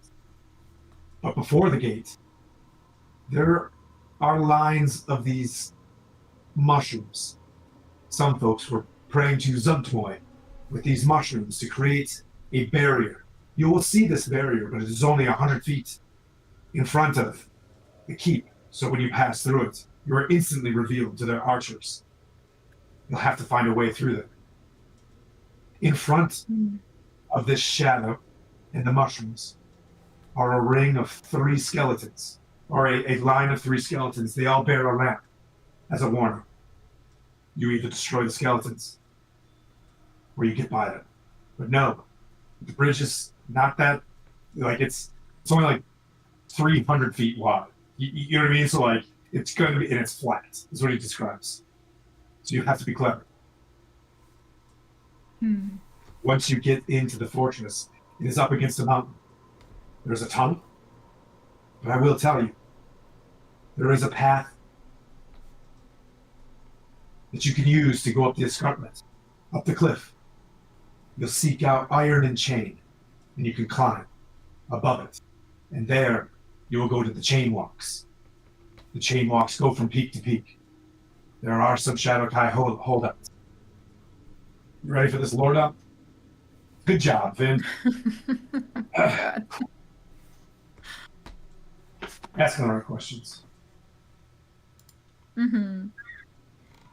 They're changing the name of the Aerdrie's Way to the Black Spire of Karth Val. It's her forward keep, and where the Thayan taxation location is. Thayan taxation station. God, I hate saying that. It's in the damn book, but I said it. It's perched over the main bridge.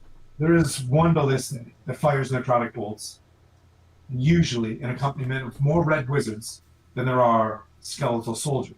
So be prepared. If you cast spells, expect to be counterspelled. But you can use guys and stealth to get past them. They are red wizards. They are not soldiers. Jade leads the armies. The drows lead the army. There is no drow. They should be on their heels right now, recovering and licking the wounds. If you climb the mountain, the escarpment is tough to climb, but the chain walks are above them. They're narrow bridges that string between the peaks. The chains, you'll know, and they hum with magic. There are packs of goblins that do pepper you as you cross these things, so be wary. If you take the high pass, you may cross the Hallow Aerdrie as well, depending on which way you take. It's a former dragon roost for a very mighty shadow dragon, an ancient shadow dragon named Emberdon, who has gone missing. The Weeping Keeps are the outposts of the Shadowkai. Many have been taken, but they're built to last forever. So there are groups of Shadowkai still in the mountains.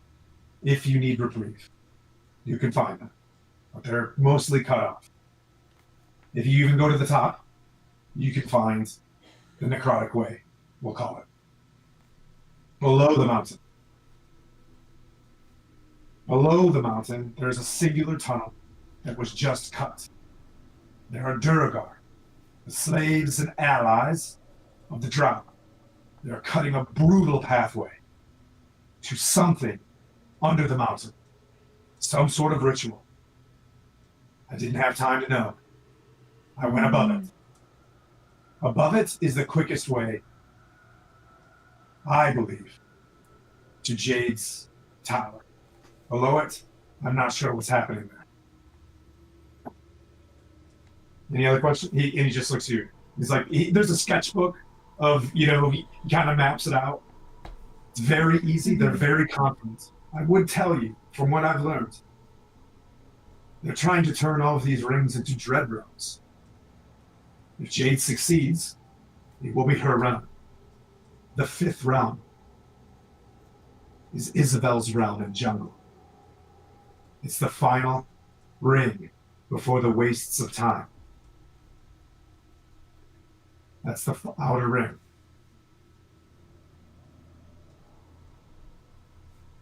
You can't go into the jungle. The bridge is cut. Destroyed. Isabel lives alone.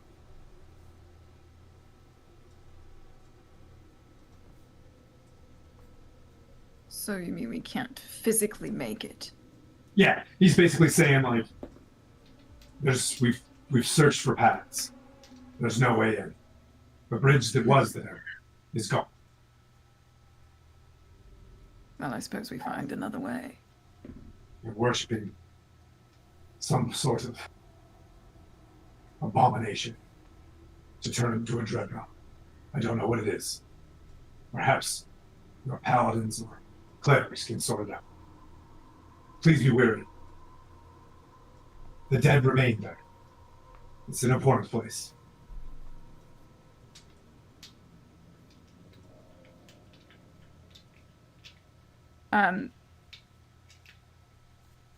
Out of character, what did he call the last? Is it The last? wastes of time. The wastes of time. Yes. The wastes of time. That sounds familiar. Waste of time. And she's thinking about all of this and trying to absorb the information. I'm definitely gonna have to get a refresher, like a memory Go check. ahead and roll one.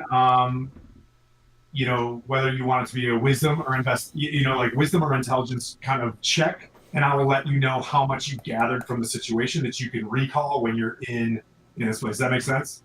Mm-hmm. Make one. I would like to say that's an insight. What would be? Yeah, you can use wisdom or intelligence and just do a check. Whatever your choice is. Either you're using your experience to bring these things down, or you're just rote memorizing it. You know what I mean? Like you're taking this in as a doctor, or you're taking this in as the general. You know what I mean? Right. So be 15 either way. Okay. It's a lot. It's a lot of information. You won't be able. You can get there. You know what I mean? Like you have enough to be like, I know how I can remember to get to the top of the mountain and find the path. How about that? Like you know enough from basically what he's saying. But yeah, we'll go that far before anybody would have to check. And then there was one other thing. I'm gonna ask him if he knows anything about the Song of Dawn and Storm. Is that right? Yes. Yeah. I've never heard this. So, yeah, he just looks at. I've never heard this before. He kind of rolls into it. Perhaps Velka would be better. You know, you're thinking of him as kind of a ranger. Deep religious lore or things like that. Probably not his cup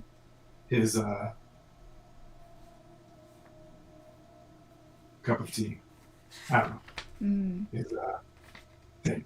There you go. My vocabulary's kind of. But he kind of nods. You have a 15. Continue to recall on the stuff. Rolling, you know what I mean? Like, you should be fine there. And I'll add some things that would have been obvious of him to say. Let's see. Zol, anything you want to do before you hit the head? Or hit the head. hit the rack. Crazy. No. I mean, he's had several days now of being fully spent, so I think he's just... Rytak's kind of finishing up his tattooing. Sylvaris, anything? That drink looks fun. Is it blue? I think I would just share some Storm Elf wine with Zol. Okay. Before you guys bed down. And Kale. Anything else? Yep, I've got two things. One, want to base this on obviously the saying, which is obviously the gloom claw, right? I'm trying to word this in a way that makes a little bit of sense. But if it sounds a bit weird, just ask me. Yes. I want to talk. I want to talk to the arbiter, and basically say, you chose me, and Jade was once of what we are. What is owed to her, and how do we collect it permanently? I.e., what I'm asking is, does he know a way of sort of fighting vampires, fighting someone that does he have any insight into that so it could aid me in my fight against Jade? Yes. Go here. Goes back. Keeps going back. Keeps going back. One moment, please. Going back in notes. Your call is important. Please wait. I was like, what happened? Are you okay? Yeah, I'm going up. I'm so nervous. I know it was on this page.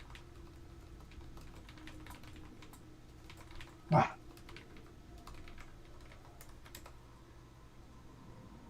You hear. What is owed will be taken. What is finished will remain so.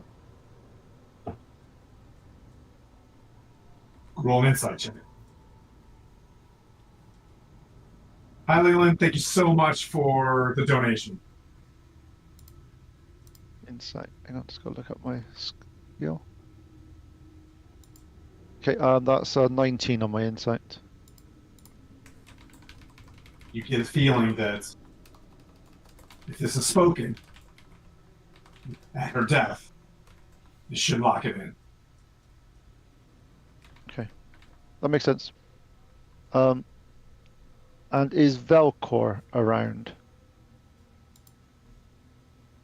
Velka? Yes, Velka. Velka, sorry. Yeah, Velka. yeah. You see her kind of, she's got an apron on, a black kind of tabard with her arms loose out the side, her skin very pale, white, well-kept hair, and she's kind of wiping off, a towel of like blood from cleaning up some wounds and things like that. And she's got like a bit of an apron over her acolyte rope around her waist, and the cloth is kind of there.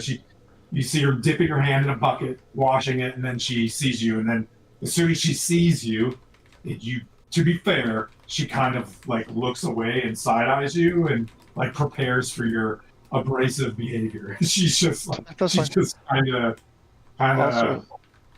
I would just sort of talk to her and sort of go. Obviously, I understand that Jade was the original Talon captain.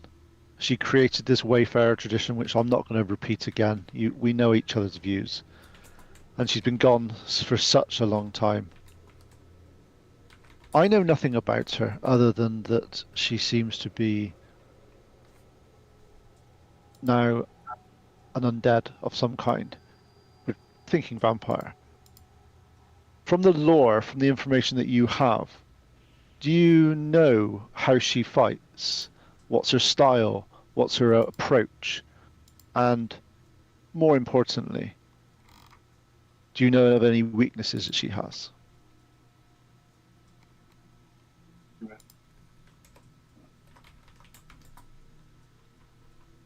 She's washing her hands, flicks them out.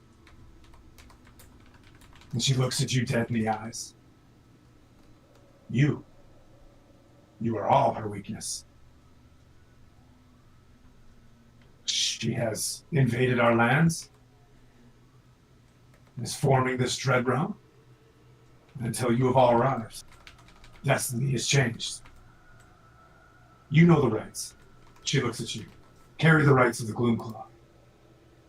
Get her to pass on. Oh, she will be gone one way or the other. She's much like, I would say, the woman that's with you. They fight in the same style, both with blade and magic. an old eldritch style.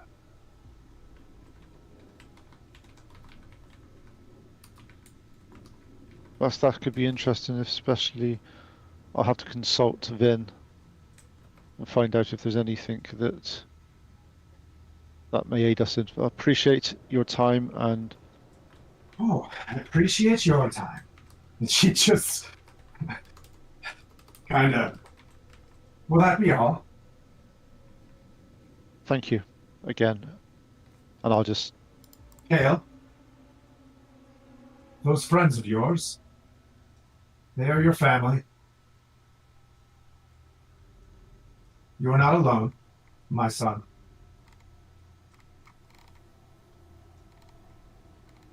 I'll just nod and sort of, and I must get back to them, and I'll turn to go back to them. Okay. All right, I got a message somewhere. I'm not sure where that came from. Oh. Let me bring this back up. Everybody beds down before we take our break. Zol. All over in this thing. Zol, as you sleep, a dream comes to you. A tower, tall, obsidian, below it a mountain. You fall into the mountain. In a chamber, a dark shadow flows inward to dark winged fissures that form on a black shadowed body. On its striated, draconic body, the shadows, they crack like lava and steam where there might be veins or cracks in its natural armor, or like where paint would wash into a giant statue. The shadow dragon breathes a sigh. Chained as its soul is being poured into a great stone. And in this stone, you can see the last blue tints being shrouded by the black dragons, or by the shadow dragon's essence. A cavern deep below a mountain, below a tower. Ancient breath is soon lost. Ancient breath will soon be at its last. And then you guys will wake up fully rested after this break. After these messages, we'll be right back.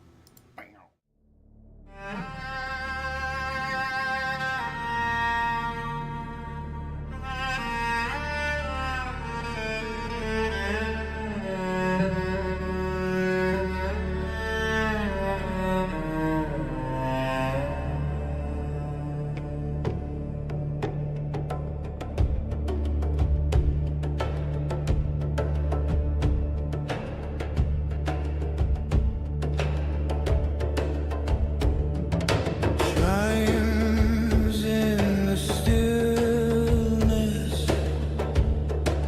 dust on the breeze, voice in the silence, promise that see first.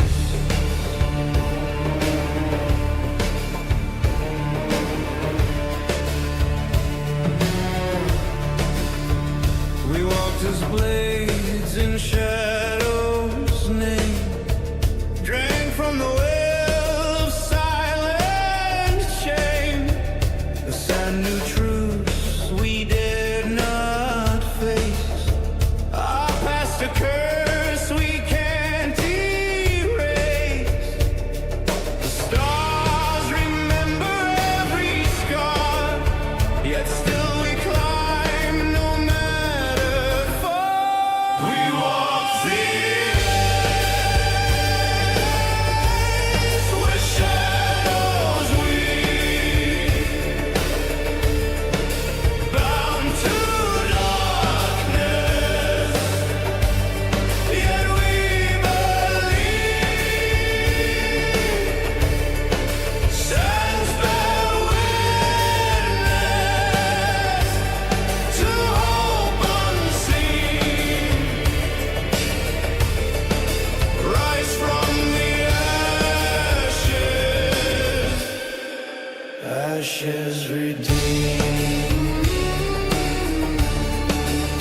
ashes redeemed.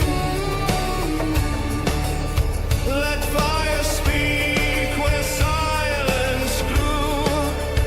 Let blood remember what is true. We do not kneel, we do not run. The desert waits and we become. We walk the air where shadows weep, bound to darkness, yet we believe. Sands bear witness to hope unseen. Rise from the ashes, ashes redeemed. Ashes redeemed.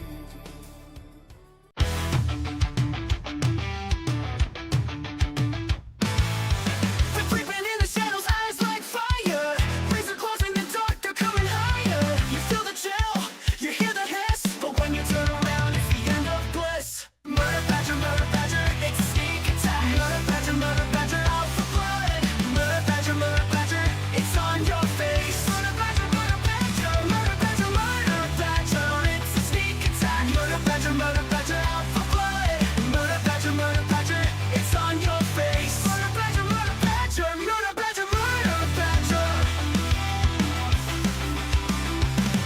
no mercy, no time, you're on their list. Never rip and tear through the fog and mist. These monsters won't care if you run or scream. Once they got you, you won't away from the dream. Murder badger, it's a sneak attack. Murder badger, out for blood. Murder badger, it's on your face. Murder badger, it's a sneak attack. Murder badger, out for blood. Murder badger, it's on your face. Murder badger. You thought you were safe, lock the door tight, but murder badgers, they own the night. You can try to hide, you can try to flee, but they'll find you no matter where you'll be. Murder badger, it's a sneak attack. Murder badger, out for blood. Murder badger, it's on your face. Murder badger, it's a sneak attack. Murder badger, out for blood.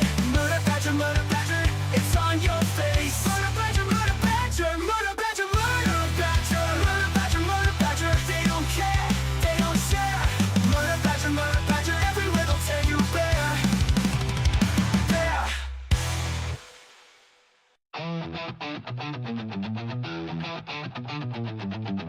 They were locked up for a reason. But the world ran out of heroes. So now you roll with what you got, kicking down doors with a holy grin, silver tongues and a dozen sins. Wrong side of justice, right side of fate. No time to ask, we're already late. We ain't your chosen, we ain't your knight, but we shine damn bright when the world ignites. And we roll for trouble, we play to win. Out of the cells and into the spin. We're taking chances, bending fate. The last bad call on hell.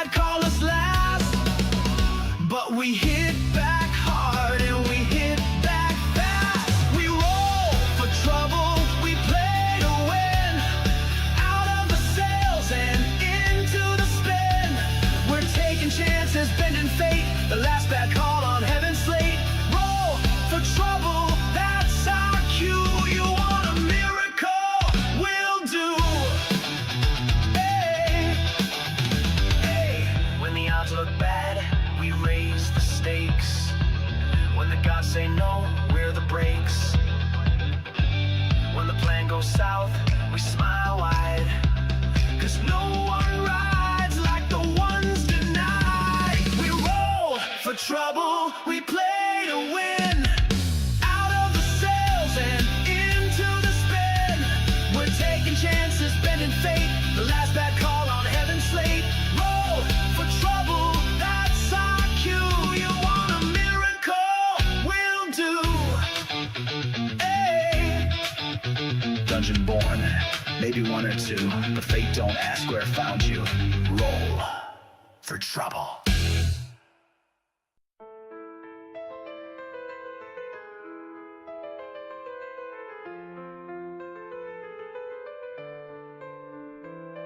Awakening in shadows deep, from endless night I rise and creep. The stolen soul, forever bound. In your heartbeat I am found. I slept for centuries alone, and dreams of blood upon a throne. But your foolish hands, they touched the key, and now your fate is bound to me.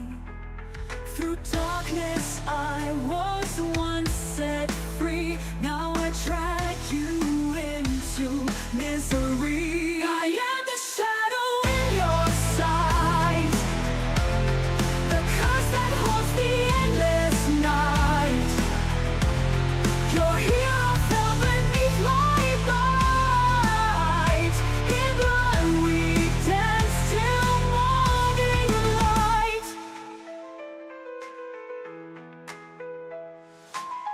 Your friend, your brother, now my own. A puppet on this cruel dark throne. The demon's hand, it pulls us all. I rise, I claim, I make you fall. From hell's deep pit, I stole his flame. Manuki gone, mere echoes of pain. I am the shadow in your sight, the curse that haunts the endless night. Your hero fell beneath my bite. In blood we dance till morning light.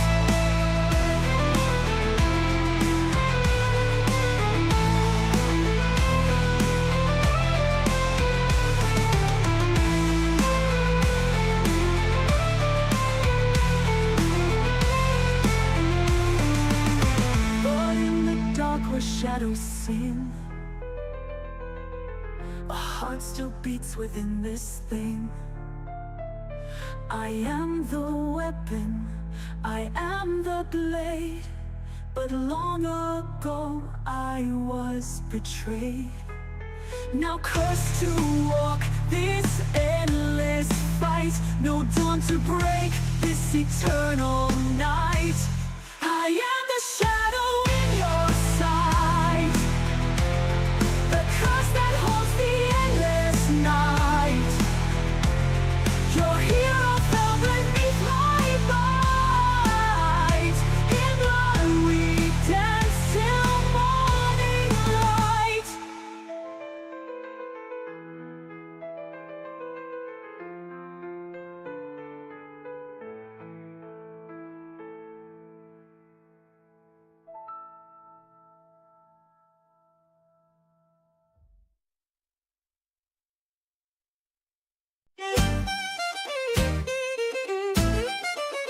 Come close, ye souls, both brave and brash, and hear the ghosts of the salt marsh long.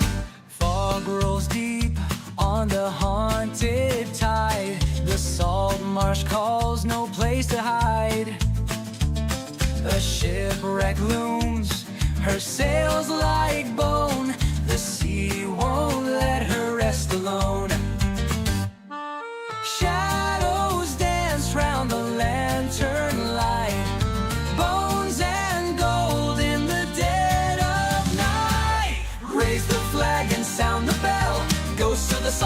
rise and swell. Storm and sea won't break our vow. We chase the past, we live for now. Whoa, whoa. A captain lost, his soul unchained. His whispers ride the wind and rain. They say his treasure still remains buried deep beneath the waves. Shadows dance round the lantern light. Bones and gold in the dead of night. Raise the flag and sound the bell. Ghosts of the salt marsh rise and swell. Storm and sea won't break our vow. We chase the past, we live for now. Whoa, whoa.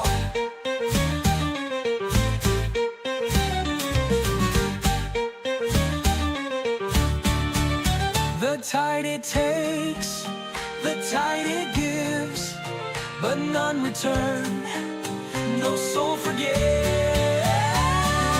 Dead men tell no tales, they say, yet in the salt marsh they find a way. Raise the flag and sound the bell. Ghosts of the salt marsh rise and swell. Storm and sea won't break our vow. We chase the past, we live for now. Whoa, whoa. Tide it takes, the tide it gives, but none return, no soul forgets. Dead men tell no tales, they say, yet in the salt marsh they find a way. Oh, oh.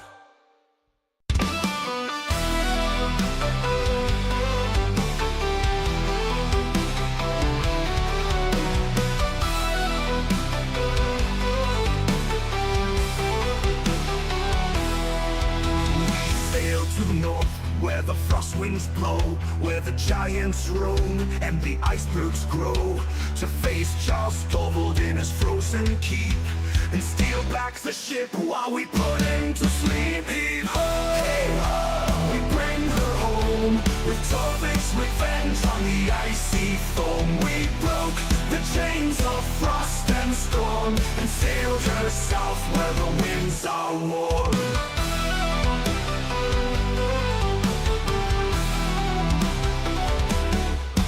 The sea of moving ice was dark and wild, but we cut through the cold with a hero's guile. We fought the Jarl along his frozen throne, and now Torvik's revenge is our own. Heave ho, hey ho, we bring her home, with Torvik's revenge on the icy foam. We broke the chains of frost and storm, and sailed her south where the winds are warm. With blades in hand and courage strong, we battled the frost that kept her long. Now Charleston lies in icebound sleep, while we sail the seas both wide and deep.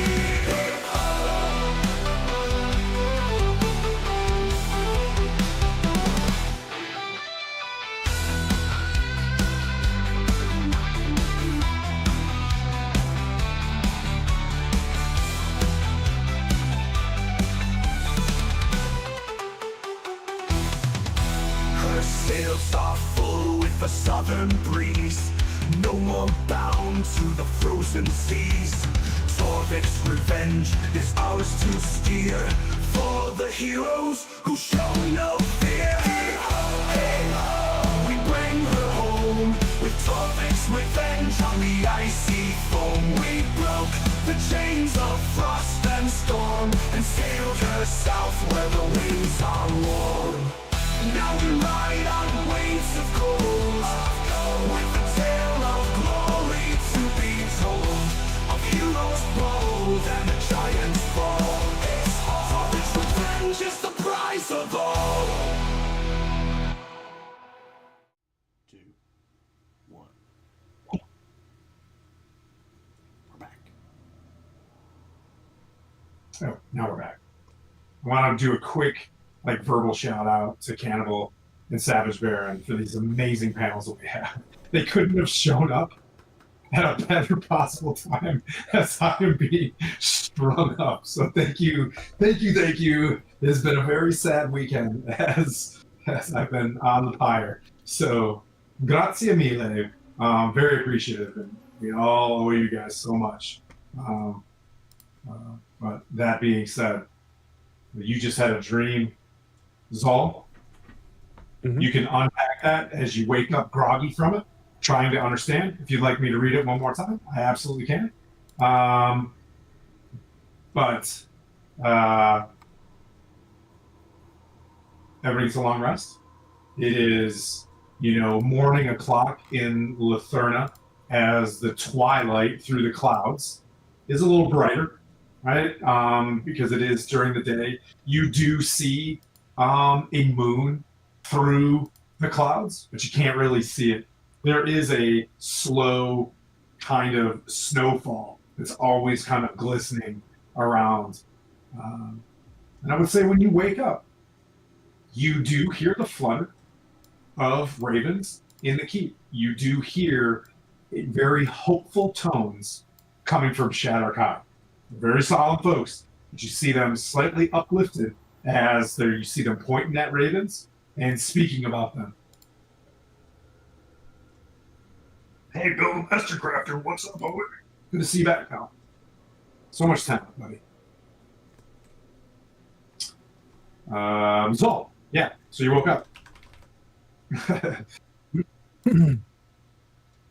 We'll get up early and go and try and find the others. Still just feeling much better, but distracted by the dream. Yep.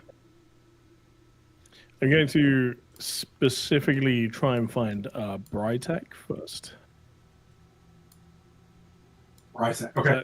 That's the correct. Where's Brytek this morning? Has he got his tin cup sitting on the edge of fury? Just this. No, not quite.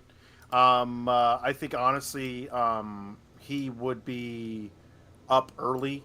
Like in the sense of not that he has some sort of special trait or anything along those lines. He's just one of those dudes who just doesn't sleep a whole lot. So I think you would find him probably up early already, even though knowing that they're going to set off to do stuff, trying to lend as much help as he can to basically clearing the battlefield kind of thing. Okay.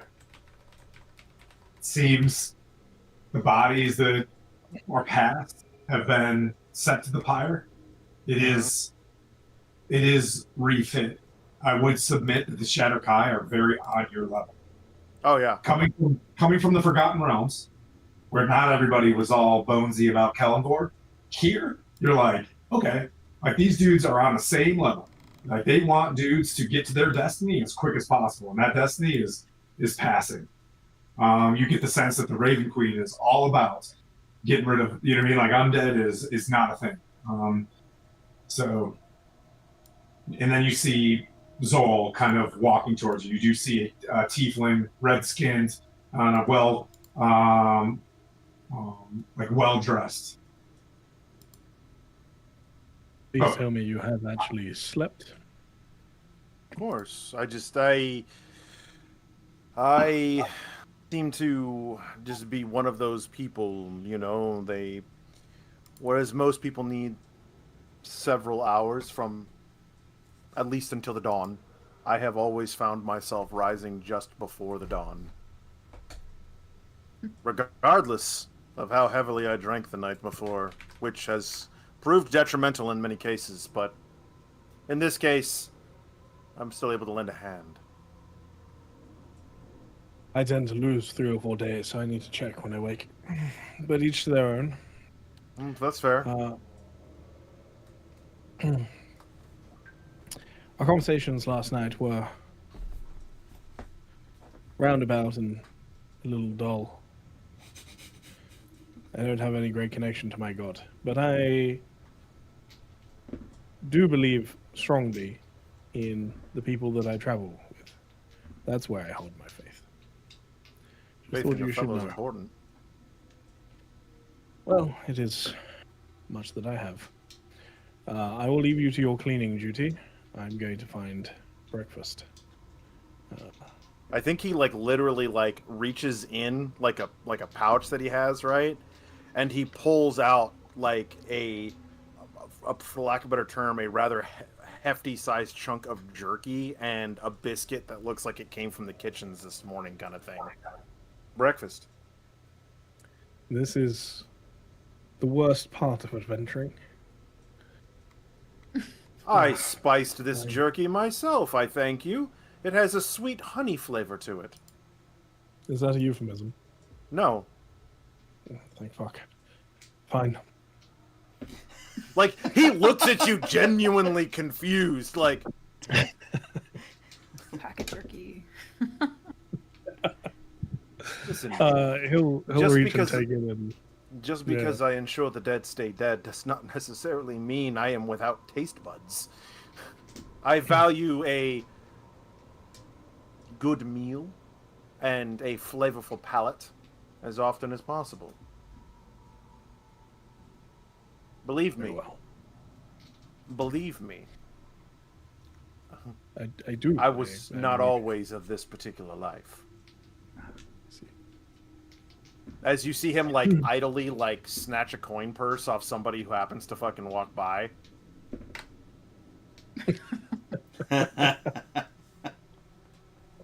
Well, that's not very nice. I would never do such a thing. How much is in there?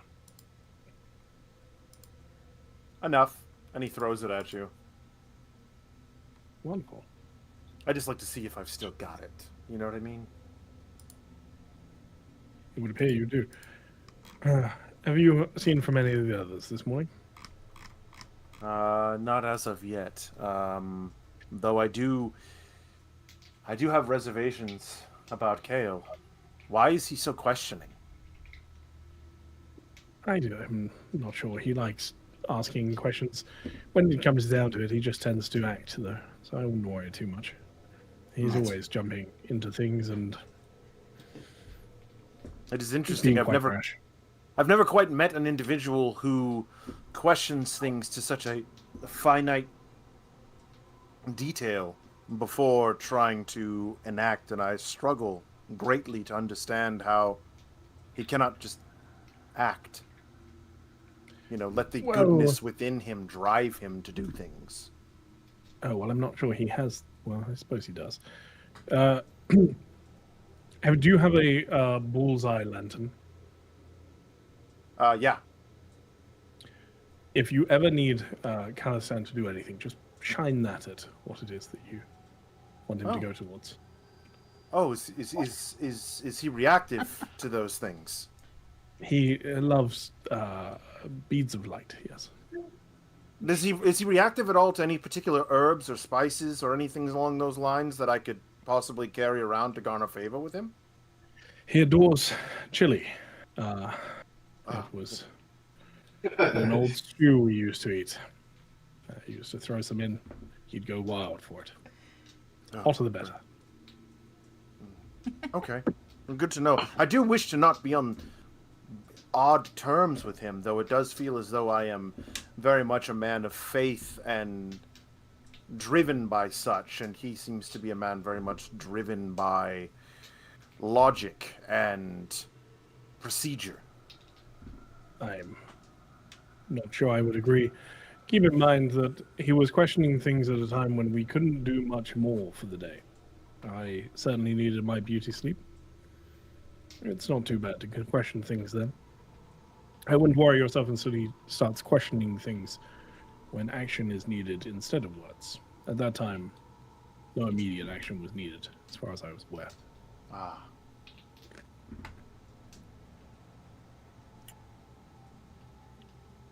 I'm going to find the elf. He should be awake. You know a lot of religion? I know a fair bit of my realm, but as I have been here, I have encountered religions of other realms, not of my own, as I hail from Faerun. I'm not entirely sure where some others hail. I do know that the Shadowfell is definitely a place where convergence can happen. I see. Very well. I may have some more questions for you down the line. of a I will religious do my nature. best to answer them. I'd like to know you a little more before I ask those questions. I can tell you this. I am not one to judge an individual. The scales judge. I am quite familiar with scales.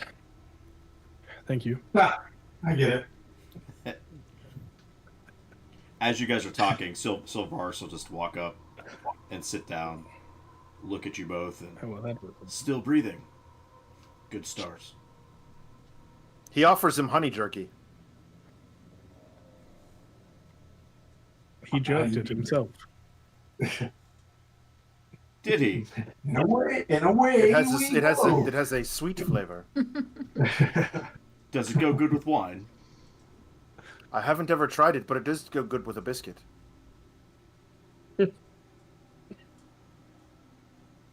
I'll take a bite. Do I die? No. No, quite literally, it tastes like if you were to take, and if you have not done this, I challenge you to do so, black pepper jerky dipped in honey. Believe it or not, I put salt on Amazing. my apple. amazing. Well, now I'm gonna have to go do that. Yeah, that's pretty much what it tastes like. I'll just give a nod. I'll just give a nod. I'm not even gonna. It's like, okay. I gotta snap Kale out of this trance. What's Kale doing right now? I'm waiting for other people to do their stuff, and then after having breakfast, I walk in with all. I think you're frozen. I'm like, you're so still. I walk in with all my gear on, going. 8 hours and 5 minutes ago, we were supposed to be 8 hours 5 minutes. We've left. What are you sat around doing? We've got stuff to do. I take a piece of bread, just a slice of bread, and put it on his head. Right, that's enough food then. Let's go then, Savaris. Come on. Dale, sir, you see a Shadowkai, the clean-shaven Shadowkai named Kato Scythe, very well kept armor, comes up to you and he's got a small bag. He's like, I overheard the tiefling and my cleric talking about special herbs in the Gloomclaw from their citadel. They're accompanied with this. It's like a grassy dust, and Oh, is it now? He immediately takes it and he just kind of goes, it's not for. I don't understand the appeal, but I will be sure to share it with him. Yes, they would get inspired. So what we're gonna do, Savage Baron hooked us up as well. This bag is in itself is tabaxi catnip, and if you take Yes! it, you will be blessed. Tabaxi catnip. Fuck One use you will have blessed. Behind you. Isn't it? Shouldn't it be more like? Shouldn't it be more like I have haste? You wish. I just so long as his eyes get to the size of like saucers, you know what I mean? Then I'm good. I'm good with that one. It's catnip. It speeds up the cats. It speeds up cats. So if it's that, like if that puts him into, I need to just. I will give you 2 rounds of haste. Hell yes. With that. You have to write it down. Don't forget 2 rounds of haste if you take. So catnip 2 times help. Okay. It's called Gloomclaw Nip. And I love it. Tim, I have to ask before I forget. Does that long rest get rid of the -2 to strength that I had, or is that was that a permanent thing? Oh, that was a shadow. That was a shadow that touched you, huh? Yeah, you're good. Okay. Yep. So if you long rest, you do wake up and you're feeling revived. But that's right. This party was the first time interacting shadows. It's the other parties are getting jammed up by those monsters. So I have to give Kale some more experiences. But yeah, so you you feel revived, and that might be something you feel compelled to, you know what I mean? Like, I don't know, pass along. Like, you can't heal under a Dracolich, but hey, you do you. Sorry, Judgy, rest in peace. Yeah. He said he's watching angrily. So, Vin, you're up as well. You see them all kind of gathering around. What would you like to do? Well, Vin doesn't really sleep. So she was sitting for a while, and then she got up and she was, I guess, pondering over the next Orbs. steps.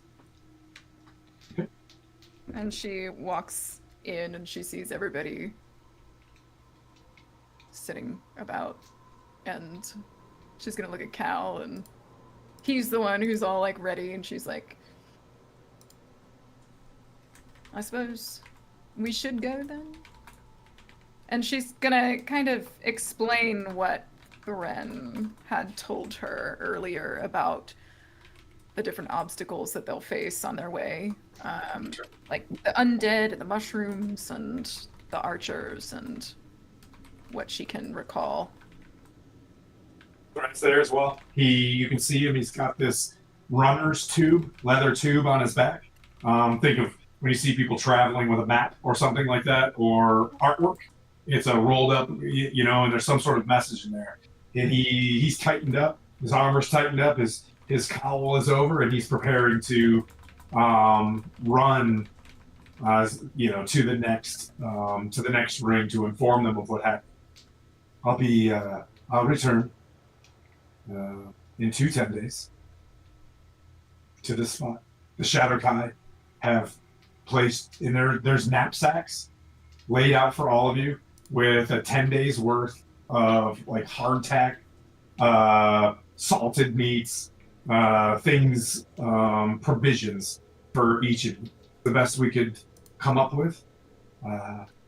We have some, and he looks at Vin, because you rolled well. We have some climber's tools. He shows some, there's these metal devices you can put on the bottom of your feet. You cramp those on. Some call them crampons. You put these on and you can climb this cliff, but realize when you put them on, it is a bit loud, so be careful. The path is in the camp. He looks at you. It's in the camp. It's beyond the tower. So you have to be quick, however you deal with it. But I've warned you. There should be Naruto run. Goto Bayao! Believe it. Yeah. And I just remembered I have a bag of holding. Don't I? Do you? I'm pretty sure I do. I'm pretty sure I do. It's in my bag. So. As a DM, I also have the Holy Avenger. Yeah. You gave it to me last session? Yes, Look you at this Vorpal sword. Yeah, I've got a soul coin in there. Yes, okay. You have a bag of holding? And you can literally put all that food in there, up to 500 pounds. This would be... I'll be the, the beast of burden, I guess. If they're laying these out, I'm gonna come up and start grabbing my stuff, and I'm with a piece of that jerky in my mouth. I'm gonna hand one to Vin and go, Have you tried Brytek's Last Rites jerky? It's pretty good. I'm all right. Oh, I love pie. Okay. Wow, more for me then. Yeah. Odd. Yourself. Odd. Okay. Velka comes up, and she hands you 2 healer's kits. To whoever you get what, we'll do 5 healer's kits and 5 health potions. These are from the last of our stock, but you are our best defenses. As she looks on to Zolrisk as well. Many blessings. It appears remnants of the Raven Queen have returned. She has returned with you all. May you all be remembered.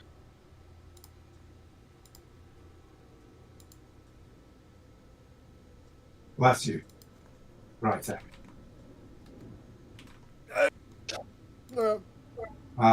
You have Shadowfluenza. It runs here. I'm funny. Okay, moving on. Can someone like walk out the gate now and just? Yep. start That's what I was doing. That's what I was doing. I was grabbing my shit and then just like, Yep. all right. We're just onward.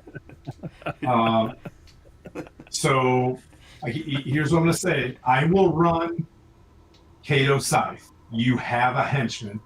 He is level 2. We'll design him. You know what I mean? Meaning he's got about 20 hit points as a paladin, right? You can You see that he only has 20 hit points. I have spells beyond spells for granting temporary hit points, sir. He is about to be a tank. we'll discuss Scythe offline. But I like the old, I think it was like 3.5 that had henchman. But I like using that in this one as well. So you have a henchman. And he can certainly die, just so you know. So take care of your guy. But he is, think of him, and I want everybody's imagery. We watched Fury last night. He is Norman from Fury. It's a good movie. 90mm cannon, fixed fire, forward fixed. Well, now I have to go watch it. Machine, and he's called Machine by his friends. It's called Machine. Not yet. He's still just a clerk right now. Yeah. He's a mush, not a machine. He's just a muck. He's sort of finished. I think with that, right, like a lot of that, if I'm gonna have, quote unquote, if I'm gonna have a henchman, I think as far as that goes, he very much would be just, I don't know, like at his side the whole time, I would think. Absolutely. He'll be your JTAC. He'll be behind you by 5 feet and 5 feet. He stands right there. So, for all intents and purposes, Sight, you see that mountain? I don't want to. Yep. So he'll be behind you and to the right in every scenario when we fight until you say he's somewhere else. Until you move his thing. Why did I get a hell no from? Oh, because I told you to blink. I don't know you're frozen there. We were playing with Brian Dyson and pencil the other day, and he was staring at the camera. It was the funniest thing in the world. Mortified. Do you need me to keep doing this every now and then, just to show you that my head? Before the Windows logo just starts bouncing around. All right, you guys moving up. Are you guys moving beyond the Dawn Gate? Yeah. All right, you guys walk out. The bridge in itself, in the light that is coming through the clouds. All right. It is a 300-foot wide bridge, is what I'll say, with sheer sides. You can make assessments of the bridge yourself because you come outside, you look up, and you see the symbol of Lathander. It's just a half circle with 3 little rays coming out of it, meaning the Dawn Lord. On this gate, you guys move out. The gate falls behind you. There is a cheer as you walk. You hear Gryffindor, Gryffindor, Gryffindor. As you guys move on, the gate falls behind you. It becomes quiet. There is a wind. You guys are in the center of this bridge. You walk past the ruins of the hasty redoubts and siege fortifications. Maybe we've used redoubt out of context on that. But bottom line, they were built like redoubts on each side of the bridge in order for if there was a counterattack. But you pass where the fans were there. There are bodies. You do see shadows. I will say the shadows are fixed and they basically hover over maybe a fallen fan that is about 30 feet in the retreat of where the Thans left. The shadow just looks at you all, gives a weird smirk, and kind of dances there. Is it a single shadow on his own? Yep, it's a single shadow. It begins to it moves to its side and it's gone. It looks at you and begins to it takes the form of you, Kale, and takes your spear and jabs it through its head like it's mocking you. How far away is it? How far away is it? Range. You know what I mean? When you use I throw my spear at it. Okay. To not go, you know what I mean? Too far. Direct hit. The radiance of it. You know what I mean? Yep. Absolutely annihilates this thing. And then it burns to shreds. You continue down the path, and there are various shadows from a wounded Than or whatever who passed and was left behind, would also like to submit. These Thans do leave their dead behind. You do notice these things. But there are signs of a retreating, army, right? And obviously not the size of an army. They were a battalion's worth of Thans. Google it. But they just, weapons, heavy things, rucks, or, backpacks and stuff. But they seem to have fled 3 or 4 days ago. I'm guessing 3 days ago? 3 days ago. Every time I see a creature that is dead, I'll just, as fast as I can, just do the what is owed will be taken, what is finished will be remain. Yeah. As I'm walking through on each of them, just making sure that I am doing my duty. Perfect. You guys carry on with this. The bodies stop showing up. Excuse me. And you guys keep pressing throughout the day. Is there anything during this travel that anybody would like to do? As I said, I just think I'm just doing the rights on everybody as I go through. That's all I'm doing. Then, Solaris? Just try to be as alert. we're walking, seeing the mountains, seeing the storm, I'll just confer with Aerdrie at each time we take a break. Yeah, as you take drinking water, and you move at a steady pace, I presume. You guys moving fast, slow, alert, stealthily? Slow. Are we? I imagine somewhat slow, if we're giving the rights to these. As much as you see the horizon, you never see the end of the bridge as you walk. And there's a little bit of this, it's not necessarily hopelessness, but it just seems like the bridge goes on and on and on forever, right? Because it's a bit magical. You guys understand that as well. But I would say, ever so often, a raven will travel over your head, but then turn as if there is some sort of barrier in front of it where the ravens can't go. But they are present, but seldom. You make it to what you would consider 1 day of travel. What would you guys like to do?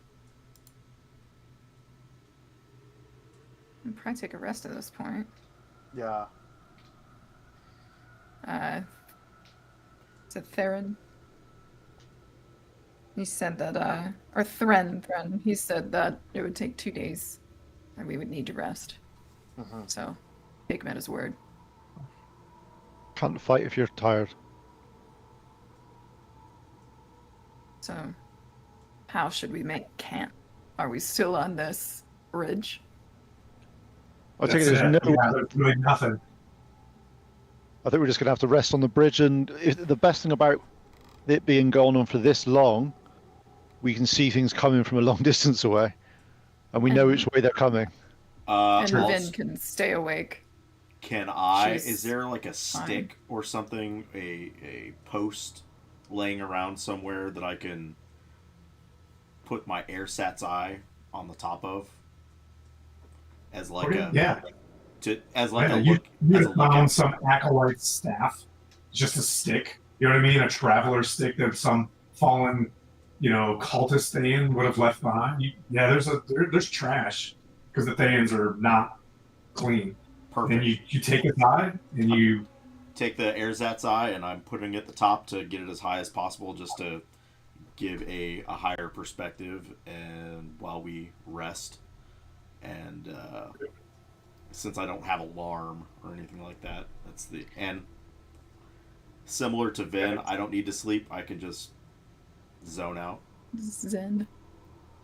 You're at this part of when you're crossing like a main body of water where you can't see that, the edges of either side, right? It's just bridge. You do see, the foreboding Carpathian Mountains in front of you.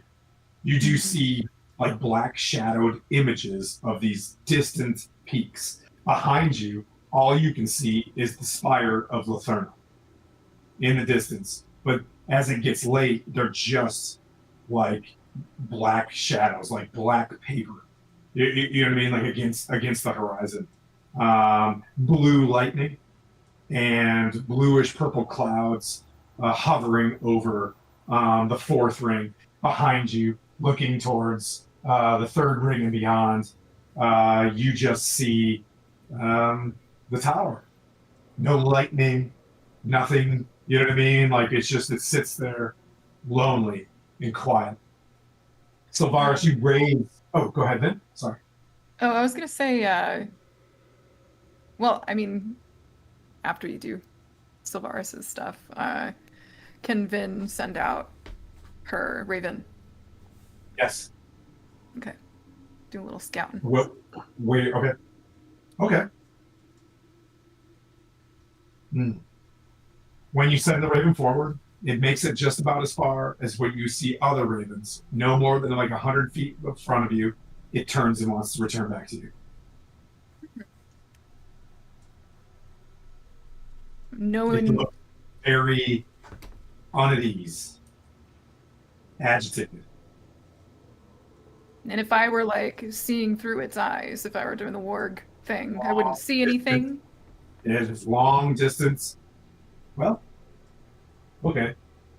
You notice that as you and Sylvaris, as Sylvaris raises his eye and you send the Raven forward, it does make a pass and look over the edge of the bridge. You see wisps of clouds descend and dissipate, in or by some sort of pressure.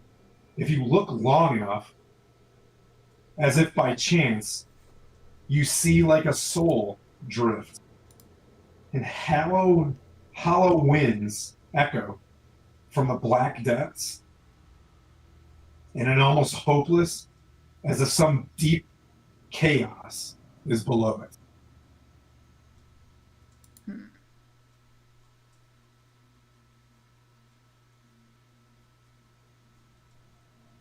It's just unsettling for the Raven to pass over the bridge. You just get the sense that it's agitated to be not with someone who can catch it.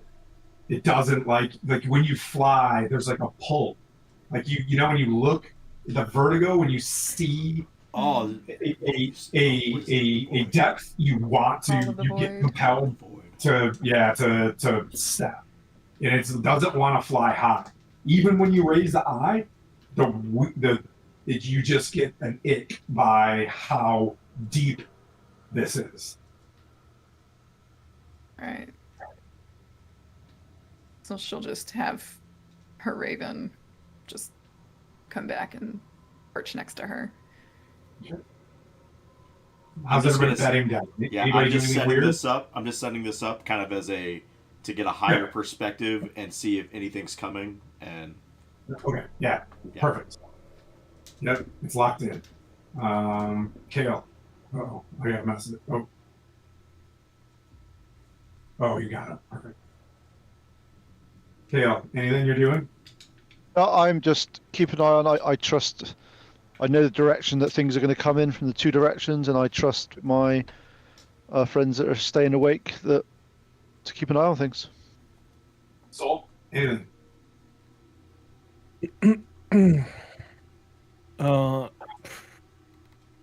Yeah, there's not much. I think maybe just as a final precaution before going to bed, I would cast Detect Magic just to see what is around in this area, see if it picks up anything interesting. But other than that, trust them to keep watch. Yeah, there's it. The like there is an essence of like religious divination, I guess is the word I'm looking for, like around this bridge in itself. Um, just weird swirls of stuff in the around the in the depths. Like you do feel magic on the outside of this thing, and it's a pressure. Like as you on the edges of this thing, it's an intense pressure. Just like you get this you do not want to go off the edge on this thing. You know what I mean? Like it was a bridge for a reason. Yeah, totally fair. I mean, that's about what I expected. But no, that's good with that. Just so Right, to get some more sleep. I think Brytak very much, basically just sets camp kind of thing. I think he stretches out with his senses to see and detect any undead within the area. Okie dokie. So as you do that, faint static of an undead off the edges, like a faint static, like a blip. You feel it, and it's gone. Another one comes through, and it's gone. You just have these essences, and as you detect this again, it's as if you look at Vin with this, but you instantly detect a soul. Some sort of, you know what I mean? Like divine tether inside, like a life, a true life within her reborn embodiment. It is different than undead. It's like a replant. It's something beyond. You know what I mean? Like it's something that is approved. Does that make sense? Sure. But he's not as much concerned about Vin as he is about making sure that the undead take many, many forms, and many of them are spectral in nature and cannot be seen until that last very fine moment. Yep. And so he's trying to make sure that he's not so much necessarily looking at the party per se, but he's making sure that the things that he can see and sense that he knows that they can't. Yep. It's just the way of the realm. There is some sort of passage on the outside, and that's why you're getting this high sense of static and blips on the outsides of the bridge. Something is passing through there frequently, but it's not. It's just is. It's an in between. All right. You can assess that for as much as you want, but it feels very in between on the opposite sides of this bridge. Okay. But as long as on the bridge we are secure, for lack of a better term. Yeah, absolutely. Then that's all that he would really need before resting. I think I've touched on everybody. You rest through the evening. Sylvaris, much like you have the same dream as well, Zol, where you feel this breath, but the breath gets more faint. And it's a struggle of it being bound, and you hear as the chains tighten, and you hear tink, tink as bluish, dwarven-like hands are pounding chains into the ground, more chains, and then you see this wisp of energy going into this corrupted gem, Zol. Sylvaris, you have a dream. As right before you wake up, you witness a ritual of tall, dark-haired elves in monk clothes. 8, maybe 12 in a circle. In the center is a monk doing some sort of Tai Chi, Kung Fu, like a grabbing the wind. And you hear the wind dances to you. Learn to make the wind echo with thunder. And then you wake up.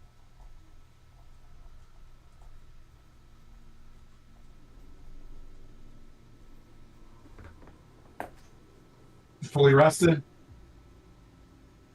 You guys can speak to each other, you can do whatever, or you can move. You can keep carrying on. But you are roughly, based on what Threnna said, you're probably about, 11 hours away, or, like I'd say 7 hours away from where he talked about the 3 skeletons. Okay. I'm still wondering if maybe we should just go back the other way. Why do you think that? Oh. I don't know. I just thought you may want to talk about our course some more, so throwing something out there to be contradictory. Is anybody else having bizarre dreams at the moment? No. I slept like a log. What were you dreaming? Oh, no, I mean, I was asking for Sylvaris' sake, not for mine. Good, I'm glad nobody else is having them. Bizarre? No.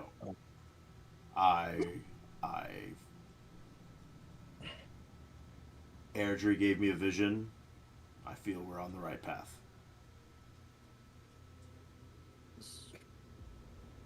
Very good. I don't think mine was from Aerdrie, but probably on the right path.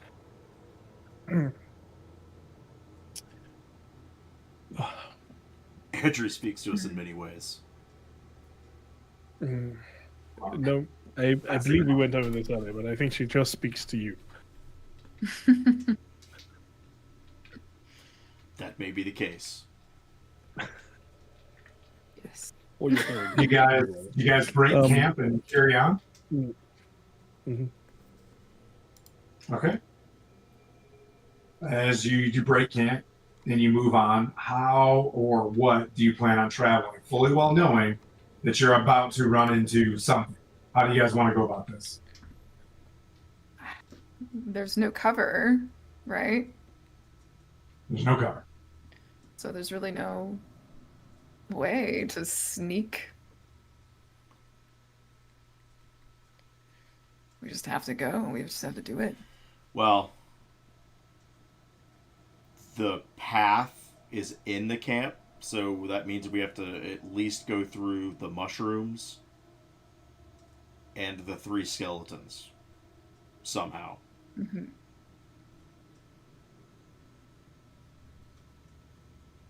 Can we even see that stuff yet? I mean, do you want to keep moving? Because if you keep moving along, right, you guys are just traveling, just heading towards them until you see something. Theater of the mind style. Let me move some stuff here. I'm not saying there's a battle map ahead of you. There might. There's no battle well, map. no battle map? Oh, okay. No. No, okay. No, there's all right. always a battle map. Just so long as there's not a battle map or anything like that for us to really worry about, I'm not gonna bother. Dice. Who needs them, right? There's always one. Wait, Don't we have worry. dice today? I thought we were... Oh. Well, I mean, the points don't matter and the rules are made up, so. That's my favorite game. This is true. Math. So you guys Fuck carry math. on. I know. That's what I'm saying. Is it 5? Math. 5 in there? I Ridiculous. can't do a spoiler. I have to change the map. So you carry on. Is this the? Please be the right map. And for reference of that little skelly that's there, let me know if the map is too dark. You should see a row of mushrooms with a cloud behind it, and you see probably about 300 meters. Oh, sorry, Dungeons and Dragons, 300 feet is the first skeleton. He's standing. You see someone shambling, or like the skeleton kind of just swaying side to side. It's probably 300 feet ahead of you. Skeleton. Well,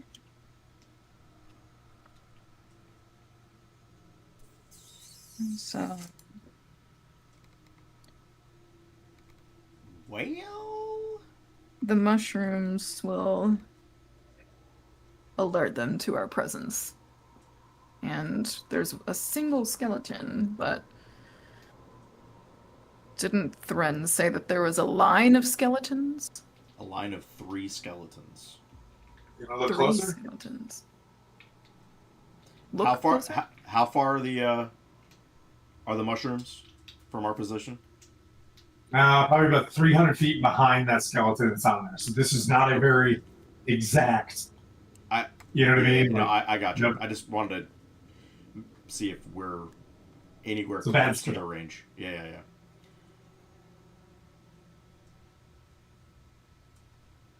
I assume no one has any stealth magics. I mean, I have stealth advantage on stealth. How far away is he? About 300 feet. You can see the first. You see for the first time in a while a humanoid figure, right? And you can key in because you knew it was going to be there.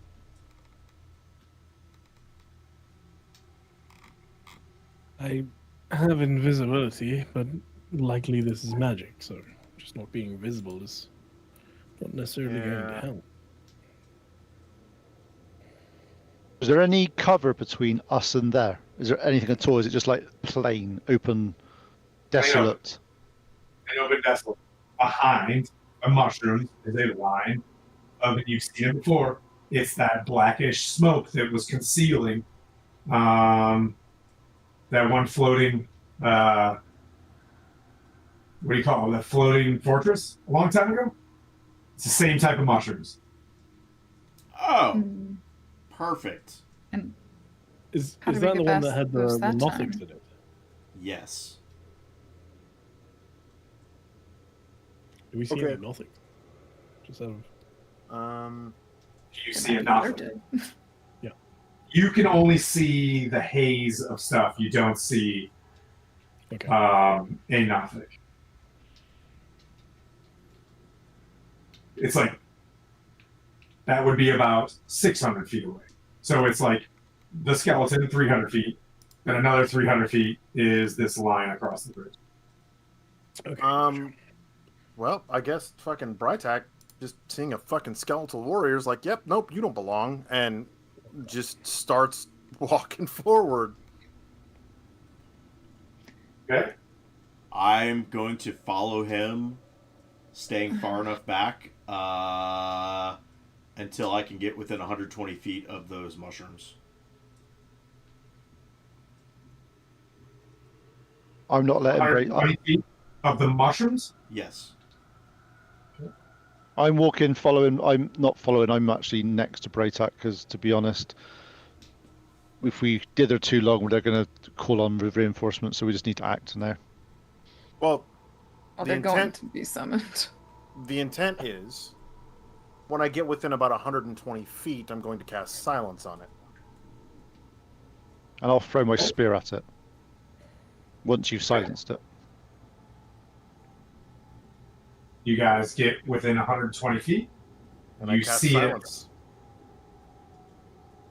You see it go into a lantern and begin to turn around as the lamp. You can see it begin to light something and turn around. Are you throwing the spear as well? So he casts silence. You see this thing raise a lantern.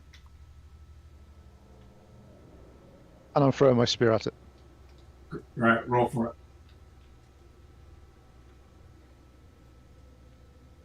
Dun-dun-dun-dun.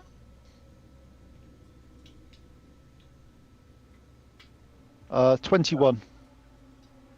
Hits. Roll the damage.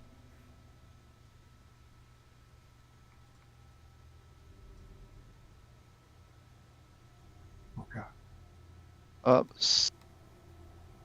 17 radiant damage. There is a bit of light. The light goes out. The skeleton falls. You don't hear, but just a tiny clang.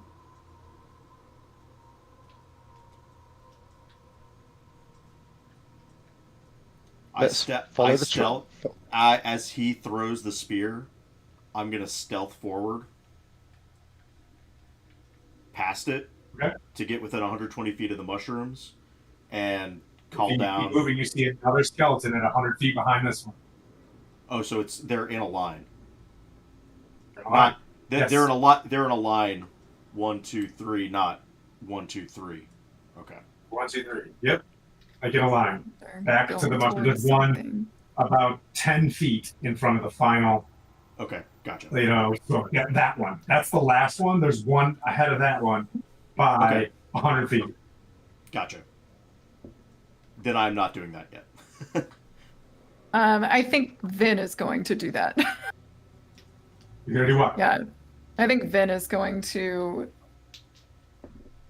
kind of get the impression that this skeleton was going to warn the other skeleton, and that skeleton's going to warn the next skeleton, and then and she's going to run forward and fire off a witch bolt. Right. Hit. Oh, ah! Yep. Let's It's a 19. That hits. And then let's do this here. While she's doing that math, what's the distance between that last one and the mushrooms? 5 feet. Oh, the last one about 10 feet. That's accurate. Okay. Right. So if his base is 5 feet, he's just standing right there. Okay. As she's doing this, I'm gonna stealth past it as it goes off, and I'll let her damage happen. Then I'll say what I'm doing. So 27. Smooshed. Yep. Yeah, this thing gets hit and it smooshes. And as you're running up Savaris, you do hear a clank of a lantern hitting the ground. Perfect. As I hear the clank, I'm going to just whisper for Aerdrie's fist to come down. So a 40-foot fist lands. You say he's 10 feet from the mushrooms? Yes. So I'm gonna on that first mushroom, center it on that, so it'll get him and probably at least 3 or 4 of the mushrooms. 3d8. Oh, you want to hit the mushrooms too? Yeah. Okay. Remembering that the mushrooms take out the haze.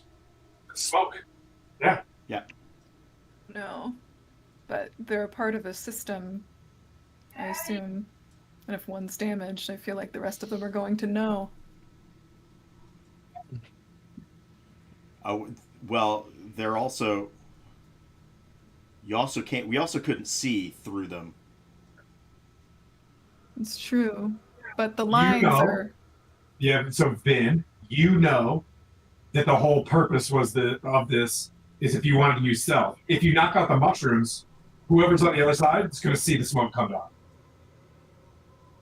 That's, you know what I mean? Like, if you want to take the place head on, that's what I would do. If you don't want to take the place head on, you might want to leave. You know what I mean? Like, you might want to leave it as it is. So this can is the moment she declare that to? Kill Can you she some declare that to Sylvaris? Sure. Yeah. As he's You moving hear the ahead? wind of him go by you, and you can be like, ah. She's like, "Don't touch the mushrooms." I'm not telling you what. No, That's fine. No, that's fine. You know. I just for what in my head they were like poisonous too. So I just see mushrooms and I'll run up to that other to the other dude and just flurry of blows him. Stealth up to him. Okay. I'll do that. Yes. Roll. Let's just see. That's a 16 initiative as you run up. 17 initiative. What's up, Zal? I just want to. I haven't said anything, but I'm just trying to stay in range for a ranged attack. Just trying. You're kind of moving. You're moving up as well with it. I'm moving up. I just wanted to be known. Yeah, exactly. Yeah. So 4 punches. Yeah. Lowest is 16.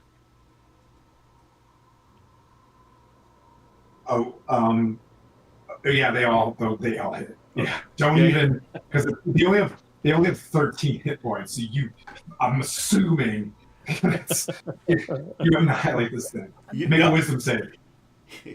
You should know a lot of my hits don't do a ton of damage. So, wisdom save is this charmed or is it just? So 13. Fantastic.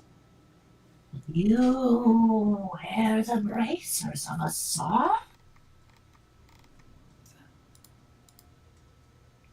As you see a giant eye blink from behind the shadows, and it just drifts into the shadow.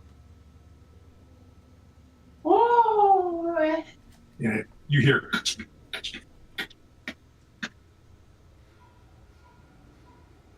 into the shadow. What? Well, if everybody told their secrets about having learned things around the mushrooms, but everybody kept it quiet. Oh, yeah. Zal above table probably knows what's happening right now. And Zal gets an inspiration for remembering what is hanging around the mushrooms, the gardeners. I couldn't see any, so I didn't say anything. Yeah. But you were far enough back, and Sylvaris went up there. But Sylvaris, something went into your head and took a secret out. Oh, that's right. And you just hear into the shadows. Out of character, I also love those guys. So I'm fine with this happening.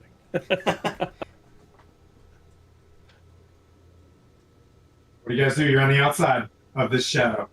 You do hear the scurrying into what would be this smoke, this fog, mist, what have you. Curse my human eyes. So there I was can't see shit. Yeah. So there was a line of skeletons running parallel to the line of Perpendicular to it. No. The line of skeletons were perpendicular, yes, to the smoke. They're all dead. Their lanterns are laying on the ground. There was a Nothic in the smoke tending the mushrooms. He just took a secret from Sylvaris, and he is now moving into the smoke away from you guys. And you cannot see into it. You don't care what, you know what I mean? Unless you true sight this thing, like you can't see in or through the smoke, but you do hear a creature moving into these things. And how far? Zal, oh, go ahead. Or how long is the line of mushrooms? From there's like 8 of them, and it's from one side of the bridge to the other. Okay, so we need to break through them anyway. I do have blind sight. And it is dark. It is nighttime. You have blind sight? Okay. So you can hear things moving around? I can, so I can 10 feet of blind sight. He was far away. He was on the edge. You're in the center. He was on the edge and is moving somewhere. I'm just thinking, if we pressed into the darkness, I have 10 feet of blind sight. So Ben would tell you it's not that far. It's not a thick darkness. Okay, it's just a barrier, so that if the lanterns made it through, the archers you're within all of the range of everything as soon as you cross this, right? So you'd have to go through this, and everybody would be alert, waiting for you. Right now, you guys have to jump, except for what you hear off to the side. This that doesn't have a lantern. Make an insight check, Zol, since you are the resident thinker. You know what I mean? Like the resident wizard. You have 14. a brain and you use it. The rest of us apparently do not. What was the roll? That is 14 plus 2, so 16.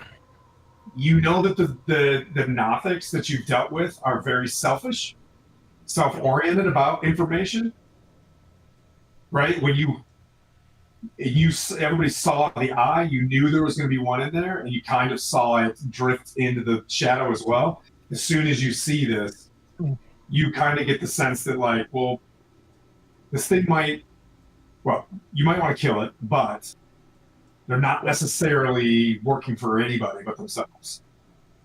I will, the moment that I see it disappearing into the fog, I don't need to be able to see it. I just need to know it's there, I believe. So I'm going to point at it and cast message. Okay. Okay.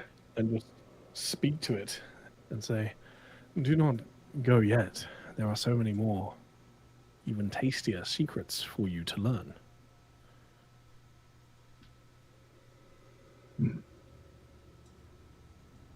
Make a persuasion. Is all using us as bait? No, he does 16, this. so He does great stuff 27. with this. It steps back out, opens up its eye. Make a Constitution saving throw. I will take your secrets. You hear. 19 with 19 total. Oh no, more than that because I have proficiency too. It doesn't matter. You'll still take 8 necrotic damage as this thing looks at you. You feel its rotting gaze upon you, and it shuts its eye. I have enough.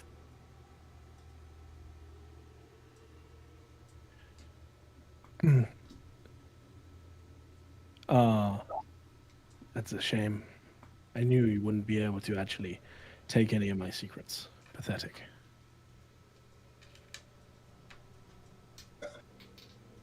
Make a how would you guys like to proceed? You don't see it anymore. Vin's gonna like glance. Like, are we seeing this happen? You saw an interaction. I am pointing to the thing as well, so like I don't know if it. And is she's even gonna a like. little from the fog, but yeah. So I have to- Okay. Well, she's gonna glance at Zol and be like, "Are we killing this thing?" Like, she's just confused at what his aim is. I just like them. You can kill it if you wish. I just like It did come back just to listen to Zol, but then you hear it. You know, just kind of moving into the shadow again. It's off very on the edge of the bridge, like on the far right side. It was there. It's like on the edge. As a reminder, in case it matters, they can't take my secrets. Oh, that's right. Okay. That is right. It can't. I forgot. Yeah. So it said it had enough. Does that mean it's Thanks for done? reminding me. Do we even need to worry about it? They're fairly selfish little things. They crave secrets and forbidden knowledge. Only Sylvaris knows that it has something. It only spoke to Sylvaris. Yeah, I'll let it. It's like, Would it- it took. I think it knows that I have these bracers. And would that hurt us in some way? I don't. That it I mean, knows? Maybe what's written in them. That might be the only thing. But the bracers themselves, no. You're certain that you know. You're certain that it knows the prophecy Oh, as your secret. It knows the song. It knows that poem. oh, that's written in the. Okay, gotcha. Is that a problem? Would it share this information? Is all. It may, but it's also extremely possible that it may not. It's certainly not going to run straight to somebody else and give it to them. They tend to be, as they say, selfish creatures. I'm not a smart man, but I would think that the Zaztam probably already knows this prophecy and is trying to fulfill it.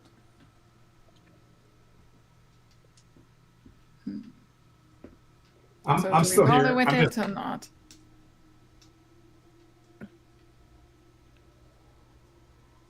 Oh, as a smaller reminder, Silharis, there are nothics around these mushrooms. They take your secrets. Oh, thank you. I forgot. It seems worth mentioning. We had an encounter with one earlier, Yeah. but Do they take the secrets and do stuff with them, or is it they repeat back, or is it more that they just hoard them? Well, we don't They know hold because we them killed their young predominantly. ones. I have no doubt that if it was questioned with some encouragement, it would spill them quite quickly, which may be an issue, but other than that, they just hoard them. They are wizards, typically, ones that delved a little too far. The little that remains of them is their lust for secrets and knowledge. It's almost more instinct than it is any nefarious machinations.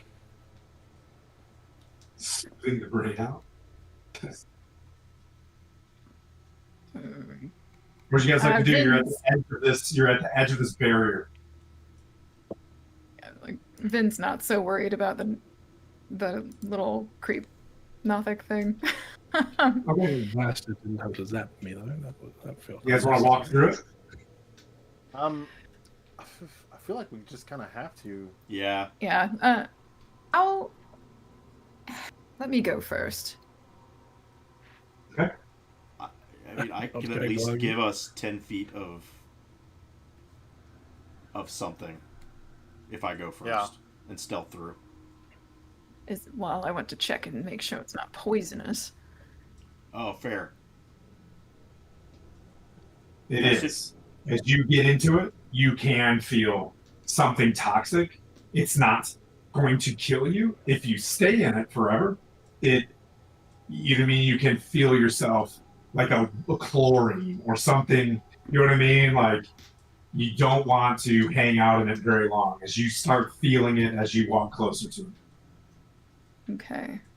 And she's resistant, so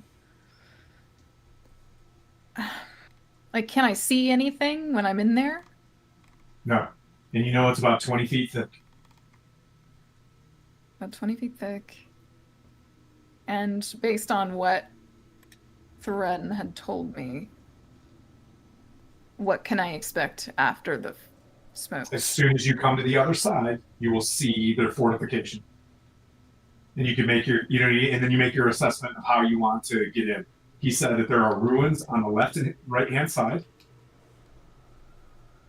And then they're making a makeshift barrier in the center. And they're building and constructing a tower behind the barrier. And then the wall, the mountain, is probably like 40 feet beyond that. So like it goes straight into the mountain. Okay.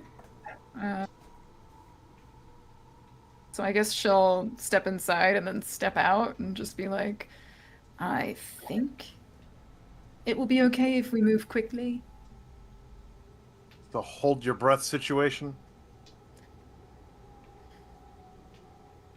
Perhaps. Want to try holding your breath? Yeah, I mean, fuck it, why not? He'll hold his breath and try and bolt through. I'm not smart enough Okay, to. here's what I want to ask. I want to be very specific because the map is live. There is left and right limits. Where and how do you enter this thing holding your breath to go to the other side? Well, if the information is that it's passed on that it's about 20 feet thick, right? Yep. Then I think Brytak would just kind of like, you know, all right, let's hope this works, and take a deep breath, because this is stalling us in an unnecessary way. And so he just like, you know, he looks to Scythe and does the whole 1, 2, 3 big breath in and fucking bolts through. Okay, so through the center. Sure. How's that? You go in. Kale, Scott, or Kale, Savaris, Zol, Vin. What are you guys doing? To the left of Brytek. I'll The follow him. left, but center. Yeah, left of center. Okay. I'll Vin, go right of center. I'll go right of center. Vin and Zol. I imagine since Vin is already right there, she's probably gonna just go alongside Brytak. Okay. Fortune favors the bold. So does death. Just keep your eyes peeled when we enter the other side. I'm gonna go through center. The last thing I do before I head through, hold my breath. I should have thought about this a moment ago, and I'm annoyed I didn't. But I'm also going to cast Detect Thoughts just before entering. Okay. On. And that is a radius? So yeah, it is specifically because with Detect Thoughts, anything within 30 feet, you can detect the thoughts of things, so you can know if there's creatures there. You can't see them. You do hear off. You hear off to your right. Sorry, can you repeat that? It's like you hear. Must remain quiet. Is that one of the? You hear the Nothic talking to itself, being like, Stay quiet. Let them pass. if you hold your breath, you guys are fine. Yeah. If you stop, you're gonna make a save. You know what I mean? Like you do feel it, the heat of this cloud of chlorine that you're going through right now. It burns a little bit, but it's pool water kind of burn right now. It is not one damage yet. Yep. Hold You know what I'm breath and saying? Hold breath and go. All right. You all collectively move forward, and you can start to see inside. And I'm giving you your agency. You're still inside this cloud. You're all along. You guys are like shooters online. Okay, so you're moving forward through this thing. You're in front, Brytak, and you can start to see the outside. Now I know you're a dwarf, and like you don't poison good, right? So like you see this like makeshift fortress in front of you. Okay. But you were still inside, like you just break through, like the mist is getting, you're still concealed.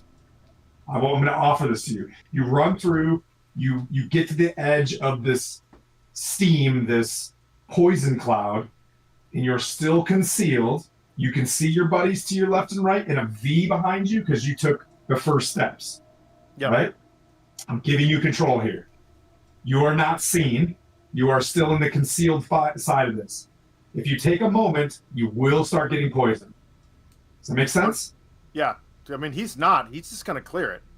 You're going to clear it. What? Okay. You can start to see 2 centuries of skeletons sitting in front of some sort of gateway, some makeshift gateway on the other side of this thing. As you move up, you do see the wall, and it looks like you can kind of break out little heads on the other side of a wall. Like it is guarded. Mm-hmm. Just, okay. So, like, You break the moment he would break through, if he sees those skeletons, right, he's going to immediately fucking turn. Okay. Well, turn around and go back the way you came. Yeah, something like that. Turn them back from whence they came. Oh, you're gonna turn them. Got you. Yeah. Okay. You are. Yeah. We can go to battle map. You guys can all roll initiative. Ooh. I'm really good at this. Initiative's This my was thing. how I expected you guys to do this once again. I got a 21. Damn. Nice. 20. I- Okay. Let me 19 pull out. from Vin. Wait a minute, dudes. Sorry. You're going to be shocked about my initiative. It's actually, I'm not going to tell you which way it's gone, but you're going to be shocked. So the only one above 20 right now is a 21, and that's Freitag. Yeah. Got a And then a 14. Vin 19 is the next. So, Or Varus, maybe- what do you have? I have a 14. Would you like my 18? Sure. Go ahead, then. That is Sylvaris. I love that. It's Kale, what'd you get, homie? I got 15. Do you realize how high that is for Cal? That's like stratospherically high. I will make that. I will put you Nice. in the top bracket then. And dear sweet Zol is the after the guys bracket. what's new. Got that. Yeah, so Brighton, you break through. You see, and I'll get to pointing up here. You see several undead right about here. Beyond them, you see red robes, but you can't see very well.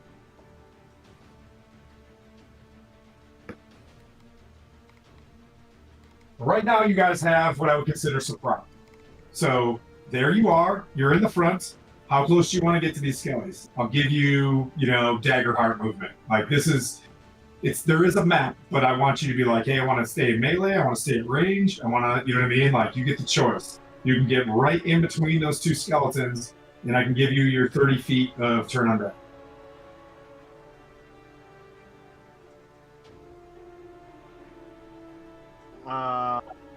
Your move, holy man.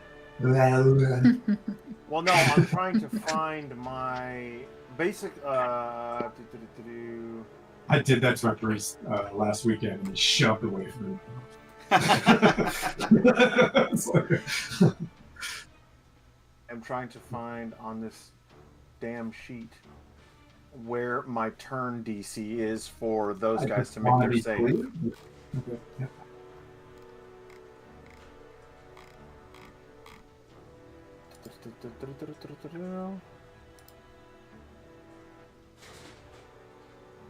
They just make a save against turn undead, I guess.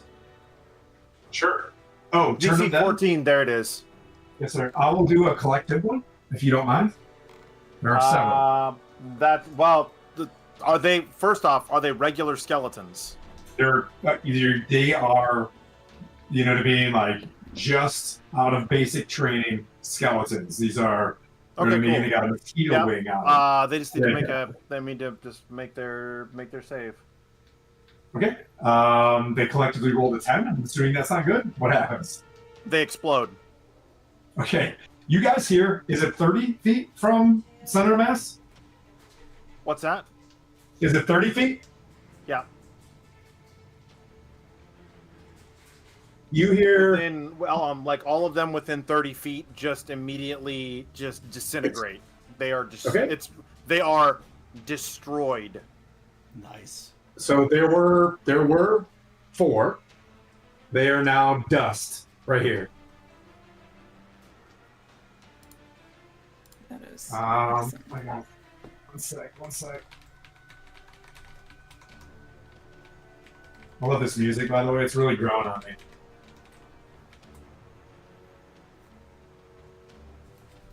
Hold, please. Grr. Oh, that's the one thing about 5.5, because they stopped doing, like, basic Durgar. You know what I mean? Because everything's erased now. So I'm going to have to add the old school one for now.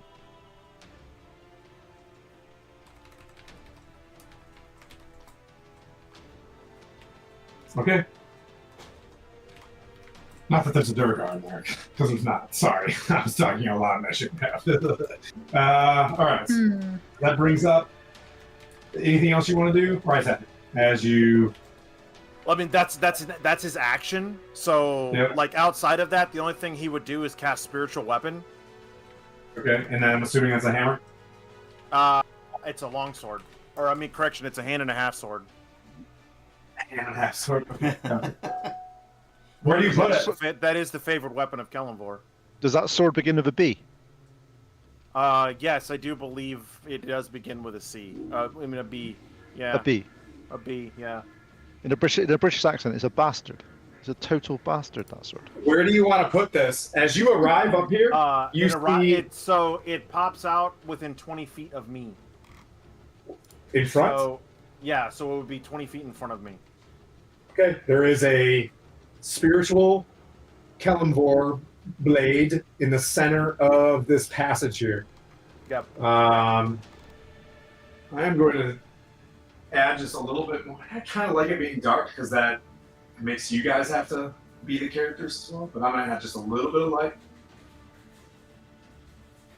You can see heads here and another head that way. There is movement on the inside of this, but they're not necessarily aware because they are surprised, and that brings up Vin right here. Is there someone in the on the left side? Is there someone up on that? Yeah. There is your classic Feyan warrior archer staring out, and he just is turning their head towards Brytak, who exited.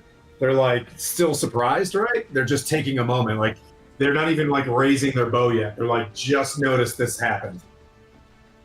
All right. Vin's going to run to the left, and she's going to cast a witch bolt at him. Okay. Do you want to get up close to this? Because as you do see a ballista right here. Do you want to get up? Do you want to get against the wall and do it, or do you want to? Yeah. What I'm saying is okay. Oh yeah, I want to get as close to the cover as I can. Okay. And then do a witch bolt. Ooh, I have to hang it one sec. Gotta refresh. Gotta refresh Twitch. Is Twitch okay? Are you okay, Twitch? Are you good? All right. You're willing to hit the Feyan archer. Yeah. 14. That will not. Damn. That will not hit. But the witch bolt connects. But this is a surprise round. If you know the rules of surprise, you're gonna get another turn. So this thing, you see it goes to draw its bow, and it's straight in its chest. Your witch's bolt makes purchase, but hasn't fired, you know what I mean, your eldritch energy into it. Mm-hmm. Make sense? So the battle, you see two skeletons fall. Sylvaris, or do you have anything else you want to do, Ben? Do I have any movement left or no? No, not in the first round, because I want to get you to be you're in this spot. You know what I mean? I'm just hand waving your guys' first kind of move. But beyond this, we'll stick to how far you can go. Gotcha. Then no. Okay. Sylvaris, you see skeletons burst into dust, and then you see the bluish purple color of her forming her witch's bolt as she goes and hits the wall. What do you do? You see a visceral anger come over his face as he just steps forward. Okay. And he says, "This ground bears her name. You do not." As I cast elemental attunement on myself, I get struck by a bolt of lightning, and I continue walking forward, and I say, "You stain her wall, so the storm answers. Aerdrie, your fist." And I cast Fist of Aerdrie right in the middle of those the red wizards, but it's 40 feet wide. It's a 40-foot sphere total. Okay. So everything inside of that 40 feet centered on the wizards is going to get hit with 3d8 Thunder. Is there a damage. save or anything? I'm sorry. It is. Does it have a save? I don't think it does. Yeah, sorry. Dex saving throw. Okay. Well, good news. You only have wow, actually a pretty good dex. Weird. All right, this will be for the. All right, we got a natural 20, and then the two mages got a 14. So they take half of 15 thunder damage. Okay. All of them. Yeah, well, everything within 40 feet of that. Okay. You hear the fist hit. The robes kind of sway. You see them buckle over, and they're holding their bald heads as Thayans do, and they turn around and they're picking. Like one of them had a stack of books, and he falls to his knees to pick up books. Because they're nerds first. Okay, books are important. And anything else you want to do, Savaris? You want to stay there? No, I'm going to also run up to the right side of the wall. Above you, you hear the clacking of a skeleton kind of doing that Jason and the Argonaut sound. You hear like it's something. It's kind of looking around. You see the big fist hit as well. Kaelistan, what would you like to do? Okay, how far away are those red wizards? I know it's theatre to the mindy thing, but how far roughly? If you're tabaxiing, you can get to them. Yes. Okay. Just tell me what you want to do, because the first round, if you were wanting to be foolishly run inside, I think. Oh, yeah. I think. Yeah. Well, I mean foolishly. I'm sorry. If you just wanted to wholeheartedly run inside, what I did for Brytak is I think he wanted to epicenter all of the undead, right? So that's where he stops. But you can sprint into there. So basically what I'm going to do then is, as a bonus action, I'm using my invocation of otherworldly jump and casting jump. I am then using my tabaxi sprint to get in, and I'm basically going to do, I'm just going to jump over anything that's in the way and literally just get there, land near the red wizards, and there's two red wizards you said, wasn't there? I think there's three. Three. Which are I take it, are they all look in the same regalia, or is one at a higher rank than the others? Not on the first round. You see 3 red wizards. Okay. First one I see, I hit with my spear. Okay. Okay. Does it? Sorry, 23 to hit. Yes.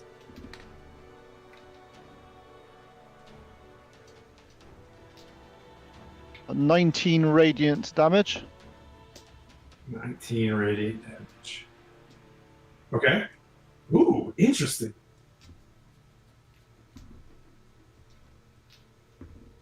Okay. Is that all? No. Does he look? How hurt does he look with that hit? Hurt. Okay, I hit him again then. 19 to hit. Hits. That's 14 damage. Okay. He looks very rough. Damn it, I didn't kill him. But Next time. he does have pristine red robes, very high collar, comparatively to the ones that you've seen before that seem like, average mages. He has just a singular leather-bound book in his hand. Crap it, I forgot to do something. I forgot to do something, but I've missed it, so it's not a problem. Okay. You do see a shield attempt to pop up. He does cast shield as a reaction to the hit. And that brings up, it would be them as they scramble around, brings up Zal. Everything seems kind of surprised. I'll scoot the camera back a little bit. It's alright. I get the gist of it. Am I right in thinking Kaelistan's right in the center of those? wizards? Yeah, he is. Yep, you see him up there. You see his pointy spear. God damn it, Callus. Just do it. He loves it. He loves it. Just do it. I'm a paladin. I'm not sure. I feel like I could do some pretty hefty damage.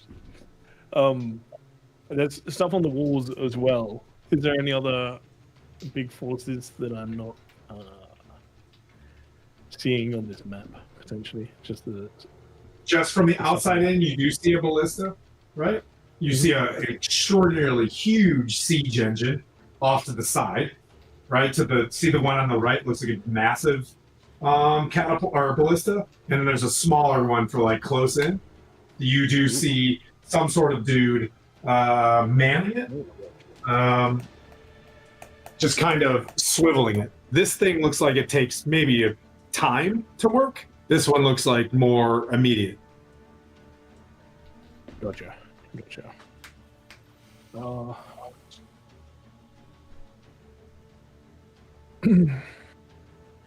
right. In that case, definitely moving up to try and get out of. So like, full move up 30 feet. I'm not as fast as everybody else, I think. Which side? Center, left, or right?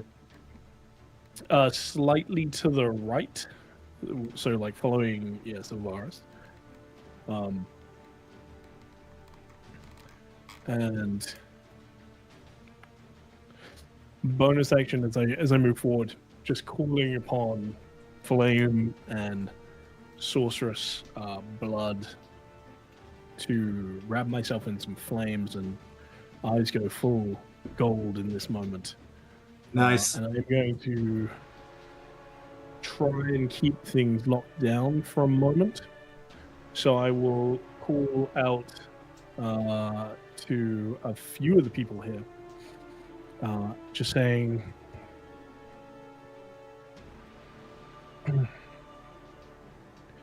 this land bears a name that does not belong to you. It is one of his people, with a slight look to Sylvaris. You will be given only one chance to grovel.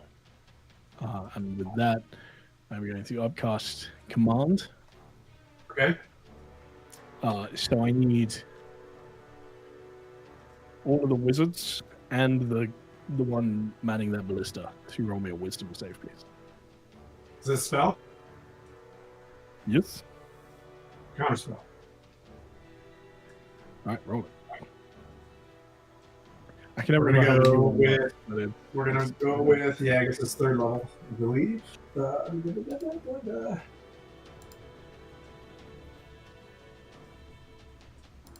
it match that? Yeah. Does it match? Oh, sorry. Does it match that third level? It's it's higher. I've upcast it to fourth, which is Okay. because it And- actually get that many targets in it. Yeah. You pass. I think the other one that's armed with counterspell will also attempt it at third level, and they both fail. Budge. All right, go for it. You're commanding all three of them? Oh, four. The three wizards and the ballista. The guy on the ballista. Got it. Okay. That dude is just like your basic cultist. I'm not rolling for that guy. Yeah, but he has a ballista. So No. I'm saying you're going to command. So do what you want to do. well, I need saving throws from all of them. They failed, buddy. Yeah. Oh, well. Sorry, I thought Sorry. it was Sorry. counterspell. Hang on. I got confused. Only the main wizard got you said wisdom? 22. Oh, it's not enough. No, that's plenty. Did you just say that's not enough? That's awesome. The rest failed. Okay, let me just double check, see if there's anything. I don't think there's much I can do to offset that.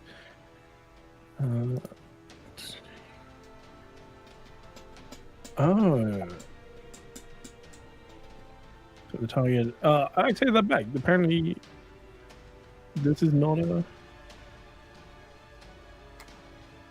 Immediately after you charge. Oh, okay, cool. I'm going to use Beguiling Magic on the one that succeeded. So as I feel that he doesn't follow my command, because of his charm, You already used he's the reaction? not a wizard. Okay. Pardon? I failed. All right. So in that case, he is not. He doesn't have to follow the command, but he is afraid of me. He is frightened. Okay. Okay. Okay. What are the other ones? What are they commanded to do? Grovel. That was the command I used. So on their turn, they drop prone. They do nothing else. Okay. It's not their turn yet because it's still a surprise round, but they're preparing to grovel. Sure. And that brings up Brightback. This is the first official round as these things start moving. So, yeah. Let me know what you want to do. Okay, so first off, as my bonus action, I'm going to move my spiritual weapon up near one of the wizards there. Don't really care which one. Okay. And it is going to hit them for a 23. Hits. And it's going to do... Give me a second here. Give me a second. That's going to be 19 points of magical damage. Okay. Yep, it's still alive. Then Brytak is going to move forward. And he's going to...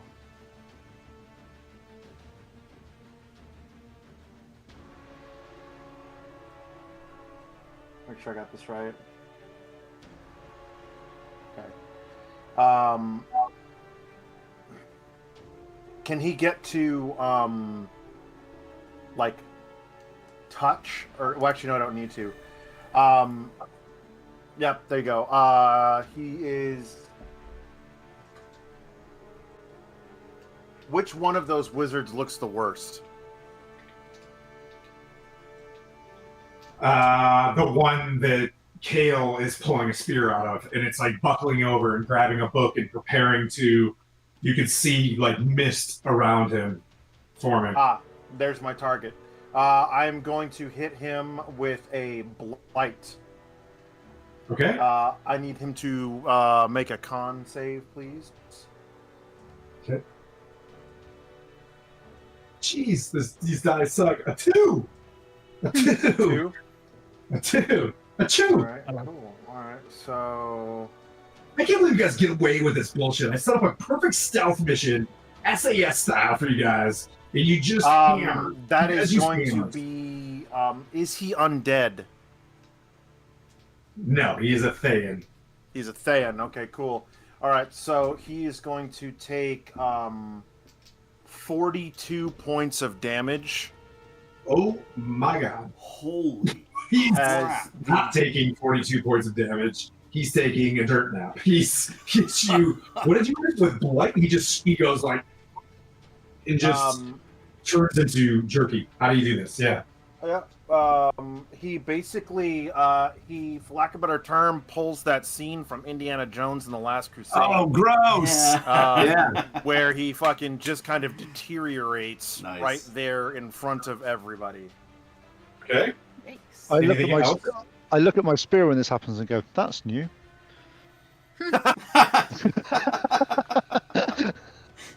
Oh, you guys are gonna get along great, aren't you? That's my turn. Okay. No, I see I him don't doing know it. if and I don't know if I control my henchman or if you control him. He's beside you, and you see him follow your sword. I mean, are you telling him to do something? Because he's back into the right of you, waiting for you to tell him what to do. Yeah, no, it would be a, like, go forth and attack kind of thing. Okay. So, I would have him... attempt a divine strike on one of the wizards. Yep. So, just a moment. As he runs forward, Yeah. he's going to make a Constitution save, and so are you. As you see this dark blue dwarf with white hair move forward with a chained, six-legged animal. It's on a leash. This beast that looks like a lizard. Its eyes are covered with a steel mask, and this Durgar pulls back a guard over this creature's eyes. He pulls it back and he pulls it forward again.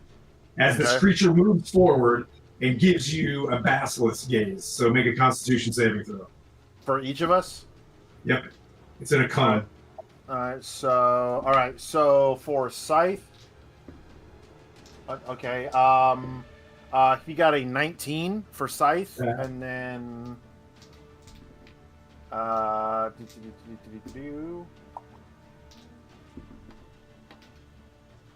got a 17. Ooh, I thought you were going to say 7. Darn it! So you see this thing, and let him do his strike. But you see this thing, and a warbling energy comes out of this thing's eyes. As you see this thing, like it's got a contraption like this, it just pulls forward. Its eyes open, and then its eyes are closed shut. We don't like that. But he's dedicated to going to hit the wizard. So Go for it. He's gonna, let's see, he got a 17 to hit. Okay, that hits. Okay, and because it's a divine strike, it's gonna be, where's the other die? Let me find it. Where did you go? Dice. Where did you? Oh, what? No, that's not. Oh, there we go. That's why, because I'm blind. It's going to be 3d8 plus 5. Oof, okay. Please roll low. Not super great. He does 17 points of damage in total. That wizard is dead. Are you doing anything with your spiritual weapon? I already did. Oh, okay. All right. He attacked the wizard directly in front of him. He moved and attacked. Yeah. Okay. All right. Anything else you'd like to do? No, that's it. That's for me and my henchman. Okay. That brings up Vin. Your bolt is connected to that archer. You do see the archer like preparing to. It's got this energy of witch's bolt on it, right? And it's preparing to fire. So I'm gonna let the witch bolt tick first. Okay.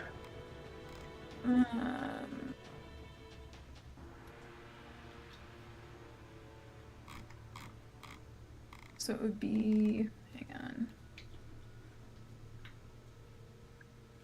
It would be 9 damage. Okay.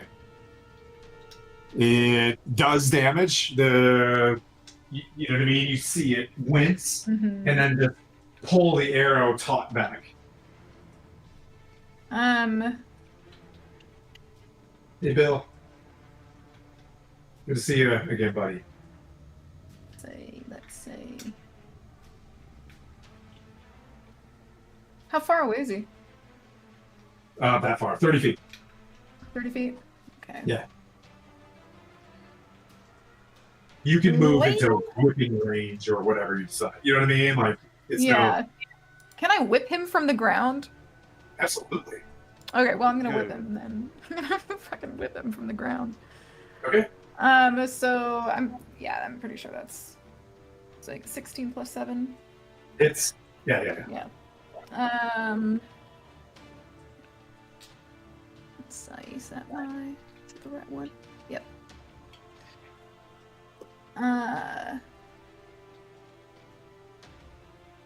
So it'd be 15 damage. Okay. Then you whip him across the neck and pull him straight to the ground. Falls out of there, makes the Wilhelm, and then smashes on the deck, deceased. There is a passageway in that direction. You do see some sort of gatehouse that's open. I guess I'll go inside. Everybody else is on that other side, so Yep. So you're in there. do I see In anything, front of or is you- it just In front of you in a line, you see about 4 acolytes standing in front of, you can kind of see my makeshift tunnel against the wall that I put up against the back of the table. You see a black tunnel that goes into nothing. But you see like 4 acolytes, reddish, purplish, Thayan, you know what I mean? Like types with their acolyte, ropes on their waists. Like, just, you know what I mean? Like, see you, and they get these eyes of like, ugh, you know what I mean? Like, you kind of jump in. They don't look very strong, you know what I mean? Like, you look like you just walked into the baggage train. Nobody here. They missed their army. Their army is not there. But you guys look like you're hanging out with the brains, not the brawn. okay? So these guys are the wimps. They do, yeah. They don't look like very thin. You know what I mean? They don't Yeah. look. They don't look very How tough. many? But yeah. How many are there? There's 4 of them in a line. They're standing outside tents. They were just having some sort of mess, and they're just like looking at you guys. You can tell they're balding. Sometimes like, but they have hair, like they hadn't shaved it this morning. You know what I mean? And like they're just Yeah. like, or this evening they have, Of course, Bill. I always see it. Sorry, let's do the 4th wall. Not bad. But you see that. And anything else you want to do? Can I threaten them not to move? Sure. Yeah. Make a persuasion or a what? Intimidation? Yeah. Go for it. Oh, not 20, so 24. They go like this. They put their hands up. Like all 4 of them. I gotta give you a nat 20 on that one. They just stutter and just like they don't know what to do. They hold. That'll bring up. Well, can I see the rest of the group at all, or? Nah, I wouldn't say where you're at because I gave you some movement to get in there. You're kind of inside that gatehouse. You hear clattering and things like that. You hear your, you know what I mean, warriors doing war on their side. But these 4 guys like raise up their hands. I'll go to Kale right now for the sake of this lightning round. We're getting late in the session. So Kale, there's 1 wizard alive, but you see 2 skeletal warriors in armor. They have better like decaying skin and swords. They're whites, and they're beginning to chunk up to you. They're getting ready to move, but it is your turn. You see 2 of them. They look like jailers. And in the distance, you see slave pens or prisoner pens. Think of like a POW camp in this area. Question: doesn't Savaras go before me? I'm sorry. Savaris, you see all that stuff. Those things happen. Taking the dash action, jump it, which doubles my jump movement and some other stuff, but jumping over the fence and Okay, let me move camera. to the other side of the Duragar. If I can see the Duragar, go to the other side of the Duragar and 2 punches. Okay, you jump over, you see a basilisk and a Duragar. You hop over, you are here. And I want to position myself so that I can punch him into that well. Okay. So 2 hits. He needs to make 2 strength saving throws. Okay. I'm going to assume. So a 19 and a 25. Do they hit? They both hit. So he needs to make 2 strength saving throws. 1 was a 1 and 1 was a 17. Okay, so he is pushed 10 feet. I'm pushing him over into the well. Okay. If it can. I'm not trying to be too much of a Santa Claus, but this is very theatric. You hit this dude, he goes flying over, and the basilisk in him, because it's attached to him, just straight down into the well. You do not hear a splash. This is a very, very deep well. And you see like 1 shitting his pants Thayan alone, kind of turning his head to Kale, who, you know what I mean, is standing there, but you do see the two whites moving up. That's my turn. That now it's Kale. Okay, I just look at this Thayan wizard, totally ignore the whites for now, and lay into this Thayan. Go for it. I am using my thing that I should have done last time, Vow of Enmity on it, so I get advantage on my attack rolls. You have advantage. First one is so 25 to hit.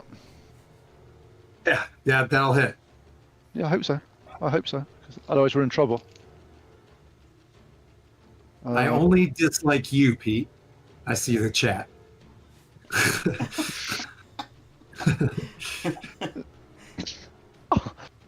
It's 15 radiant damage.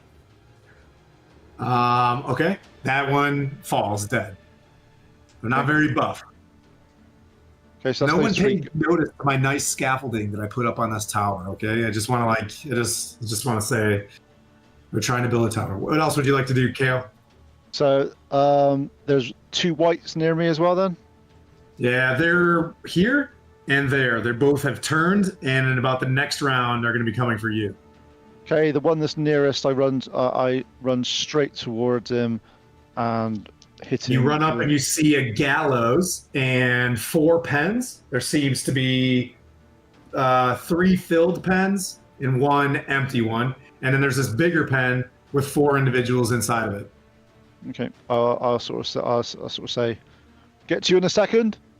So that's a 23 to hit the white. Hits. Oh, that's good damage. That's 18 damage.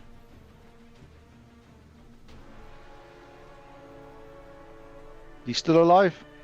Still alive. Okay. I use the butt of the spear and hit him with my polar mastery. Okay. Does a 16 hit?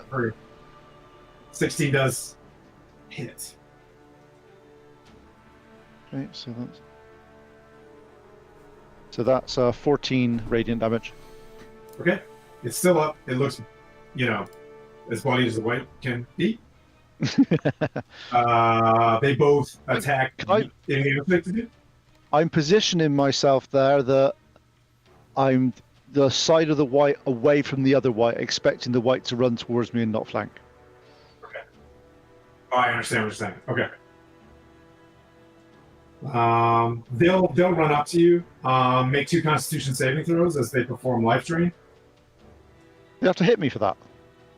No. I don't know. You see, I can't remember. I honestly can't remember. But I thought that. No, not with the new ones. I don't think. Yeah. It can replace 1 attack with the use of life drain. That's bollocks. That is. Sorry. I think Constitution it's weaker saving. than it used to be, though. If that. Oh, is it? 2 So Constitution savings. I'm not bad at them. So that's a 19 and a 17. Okay, you win. They're grappling with you. Solaris does a 14 hit. It does not. An arrow from a skeleton trying his best wobbles over to you and bounces. The 4 cultists raise their hands. They look around and they run into the tunnel. They're like retreating. The ones that I surprised? Yes. During their turn, they went like this. They held up their hands, and now they're retreating. They're running away. Into the And that brings up Zol.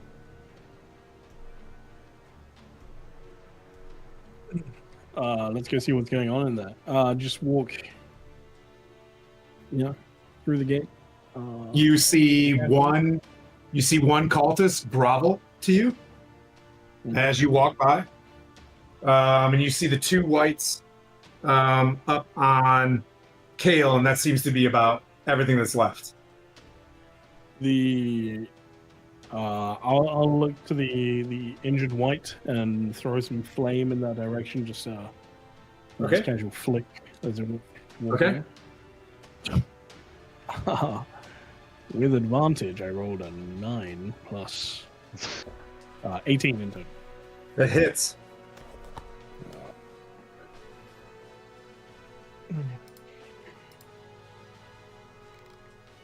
Oh, wow. 10. 15 points of fire damage. Okay, it's still up. Anything else you'd like to do? Yeah, just a bonus action. I'm going to use heroic mantle of inspiration, something along those lines. Mantle of inspiration, and just shout out to all of the allies in this moment. They make it almost too easy for us. Push the attack.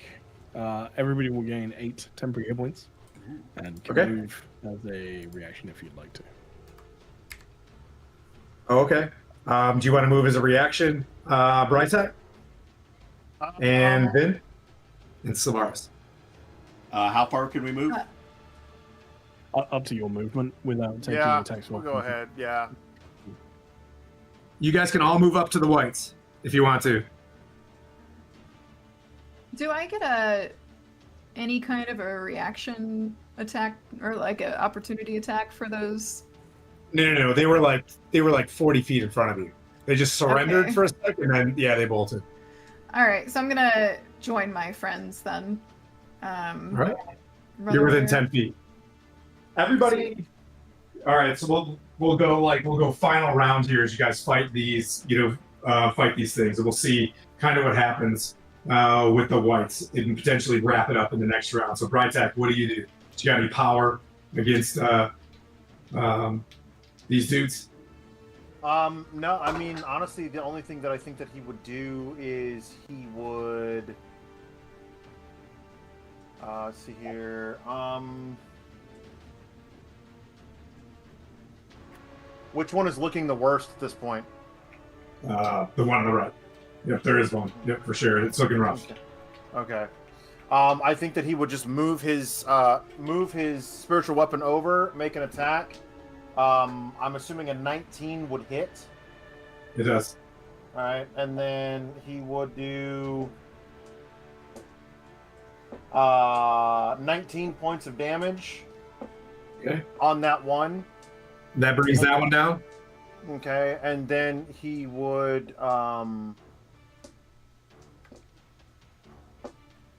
Yep, he would just can he get no, he does. That's freaking stupid. Sorry, I'm trying to do my best to hurry. He would pull out his light crossbow and try and shoot another one. Okay, go for it. I will say you'll have to drop your weapon in order to do this, unless it's lanyarded off to you. So you have to move to another one and shoot. It's a hand crossbow. Oh, go for it. Just your pistol in it. Yeah, that would be a dirty 20 to hit. Hits. All right, so it's only 4 points of damage. Okay. Vin, you're on deck. Anything else you want to do? Nope. I would. I just did my spiritual weapon. That was the first thing I did. That's a bonus action. And then I fired my hand crossbow. Scythe takes a swing at him as well. Well, I was gonna say Scythe would just move to grant whoever else is engaged flanking. That's it. Okay, perfect. Okay. And that brings up Vin with advantage. And how many? How many are there? One left. One. Okay. Well, I'm gonna whip him then. Okay. Go whip him. So that's 17. Yeah. Hits. That hits. Yeah, don't do them. And then, that would be, what's that? Oh, 18 for the second one.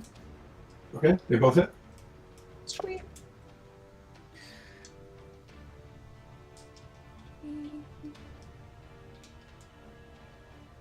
$22. I got max damage on both. Nice. The first one, okay. And then the second one? Oh, you got max damage as well? I got max damage on both whips. Okay, the whip strikes this thing square from the chin to the top of the forehead. Anything else you'd like to do? No. That brings up Sylvaris. You said there's dudes in the... Well, it's dead or not dead? It's not dead yet. then I'm going to call on the winds of Aerdrie and not flurry of blows, but just 2 punches. And Okay. it was a 18 plus 6, so 24 to hit, and then a nat 20. With a thunder. And that I wasn't calling it, but one of them is getting a thunderous smite. Just tell me how you want to do it. Calling Airdrie's name, like you brought,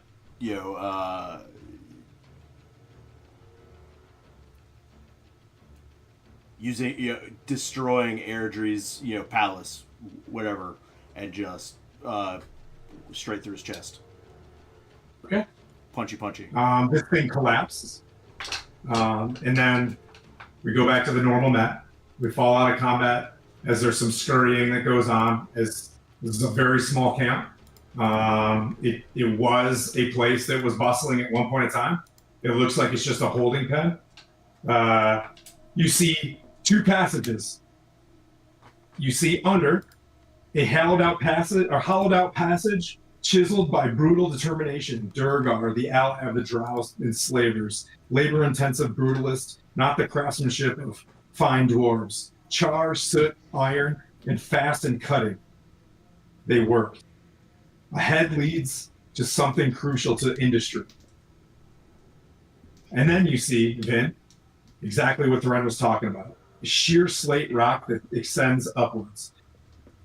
Small, thin streams of runoff from razor-sharp waterfalls and steam and moisture bellow and fold above the cutting your field of view. Chain and iron dot the path to climb. Black rods and a bar in the form of a subtle black back door to the Marbot. The beast of a lightning lit storm covered mountain, far in the distance. It persists ever present on the horizon. And as you look down into these cages, you see several prisoners and slaves. And then you see the face of a halfling, where you'll meet Judgy's new character in the next session. And that's where we'll pick up on the next round. Well done, everybody. You guys whooped the camp. I figured you guys were going to sneak by it, and then I was going to be able to talk about like how you climbed the slate rock, but nope, you did combat. I almost made it 2 sessions, you know what I mean, with more RP than whatever, but hey, thanks a lot, guys. Thanks a lot, Cannibal and Savage, for your fantastic donations to our stream. Thanks for being so supportive. Thanks, Bill and Tabletop Misfits out there, and this fantastic raid that just arrived. What do you guys think? Do you guys have anything that you want to impart for the rest of the week or for this new week? And Havoc just brought in a bunch of dudes out of raid as well. Someone's getting a fantastic raid. Everybody stand by because we're wrapping this one up. And I think we're probably going to go into Troller Games if they're up as well. Yeah. You can do that. Kurt, go ahead. Ravenloft, Tuesday on Darling Creepshow's channel. The next for Touch of Death on Tuesday at 9 p.m. or 9:30 Eastern. It's fantastic. It's a blast. I wear elf ears. It's going to be wonderful. Ty, you got anything? Yeah, we've got we're starting a level 16 dragon heist tomorrow. Nice. It's gonna be a lot of fun. And then heading into the Sea of Dust on Tuesday over at Orksville. So yeah, it's gonna be fun. Fantastic. Please, if you guys got a chance on Tuesday, you said Tuesday as well, just like show up and wave at all of us. And then I think what do we got? Kate, we got Thursday. We're back in the Violet Moon Saga. Yep. Second session. We got a busy week. 8 p.m. Central. Yeah. And then Skylar, you got anything? We just got the Wednesday, and thanks to Cannibal and everybody for helping out this past weekend. It's you guys are amazing, so thank you. Anybody just popped in as well, hit the follow button. I hate grifting on that stuff, but it gives us some more reach as well. Playing Dungeons and Dragons all week on here. And then some cool stuff in the future too. Kale/Pete, you got anything, buddy? Well, next week we're supposed to be salt marching on the 10th, but it's Mother's Day, so we're taking a break. So we've That's got right. 3 weeks on Sunday, and let's just say we'll see how they deal with the next installment of Saltmarsh. Totally tracking your cracking. All right. Yep. And for me, Wednesday, the next one is Eva Ruin on Wednesdays. But thanks everybody for your support. And let's pop over to Troll Lord Games and give them a troll za when you get over there. Absolutely. See you guys. See ya. Diddly, diddly.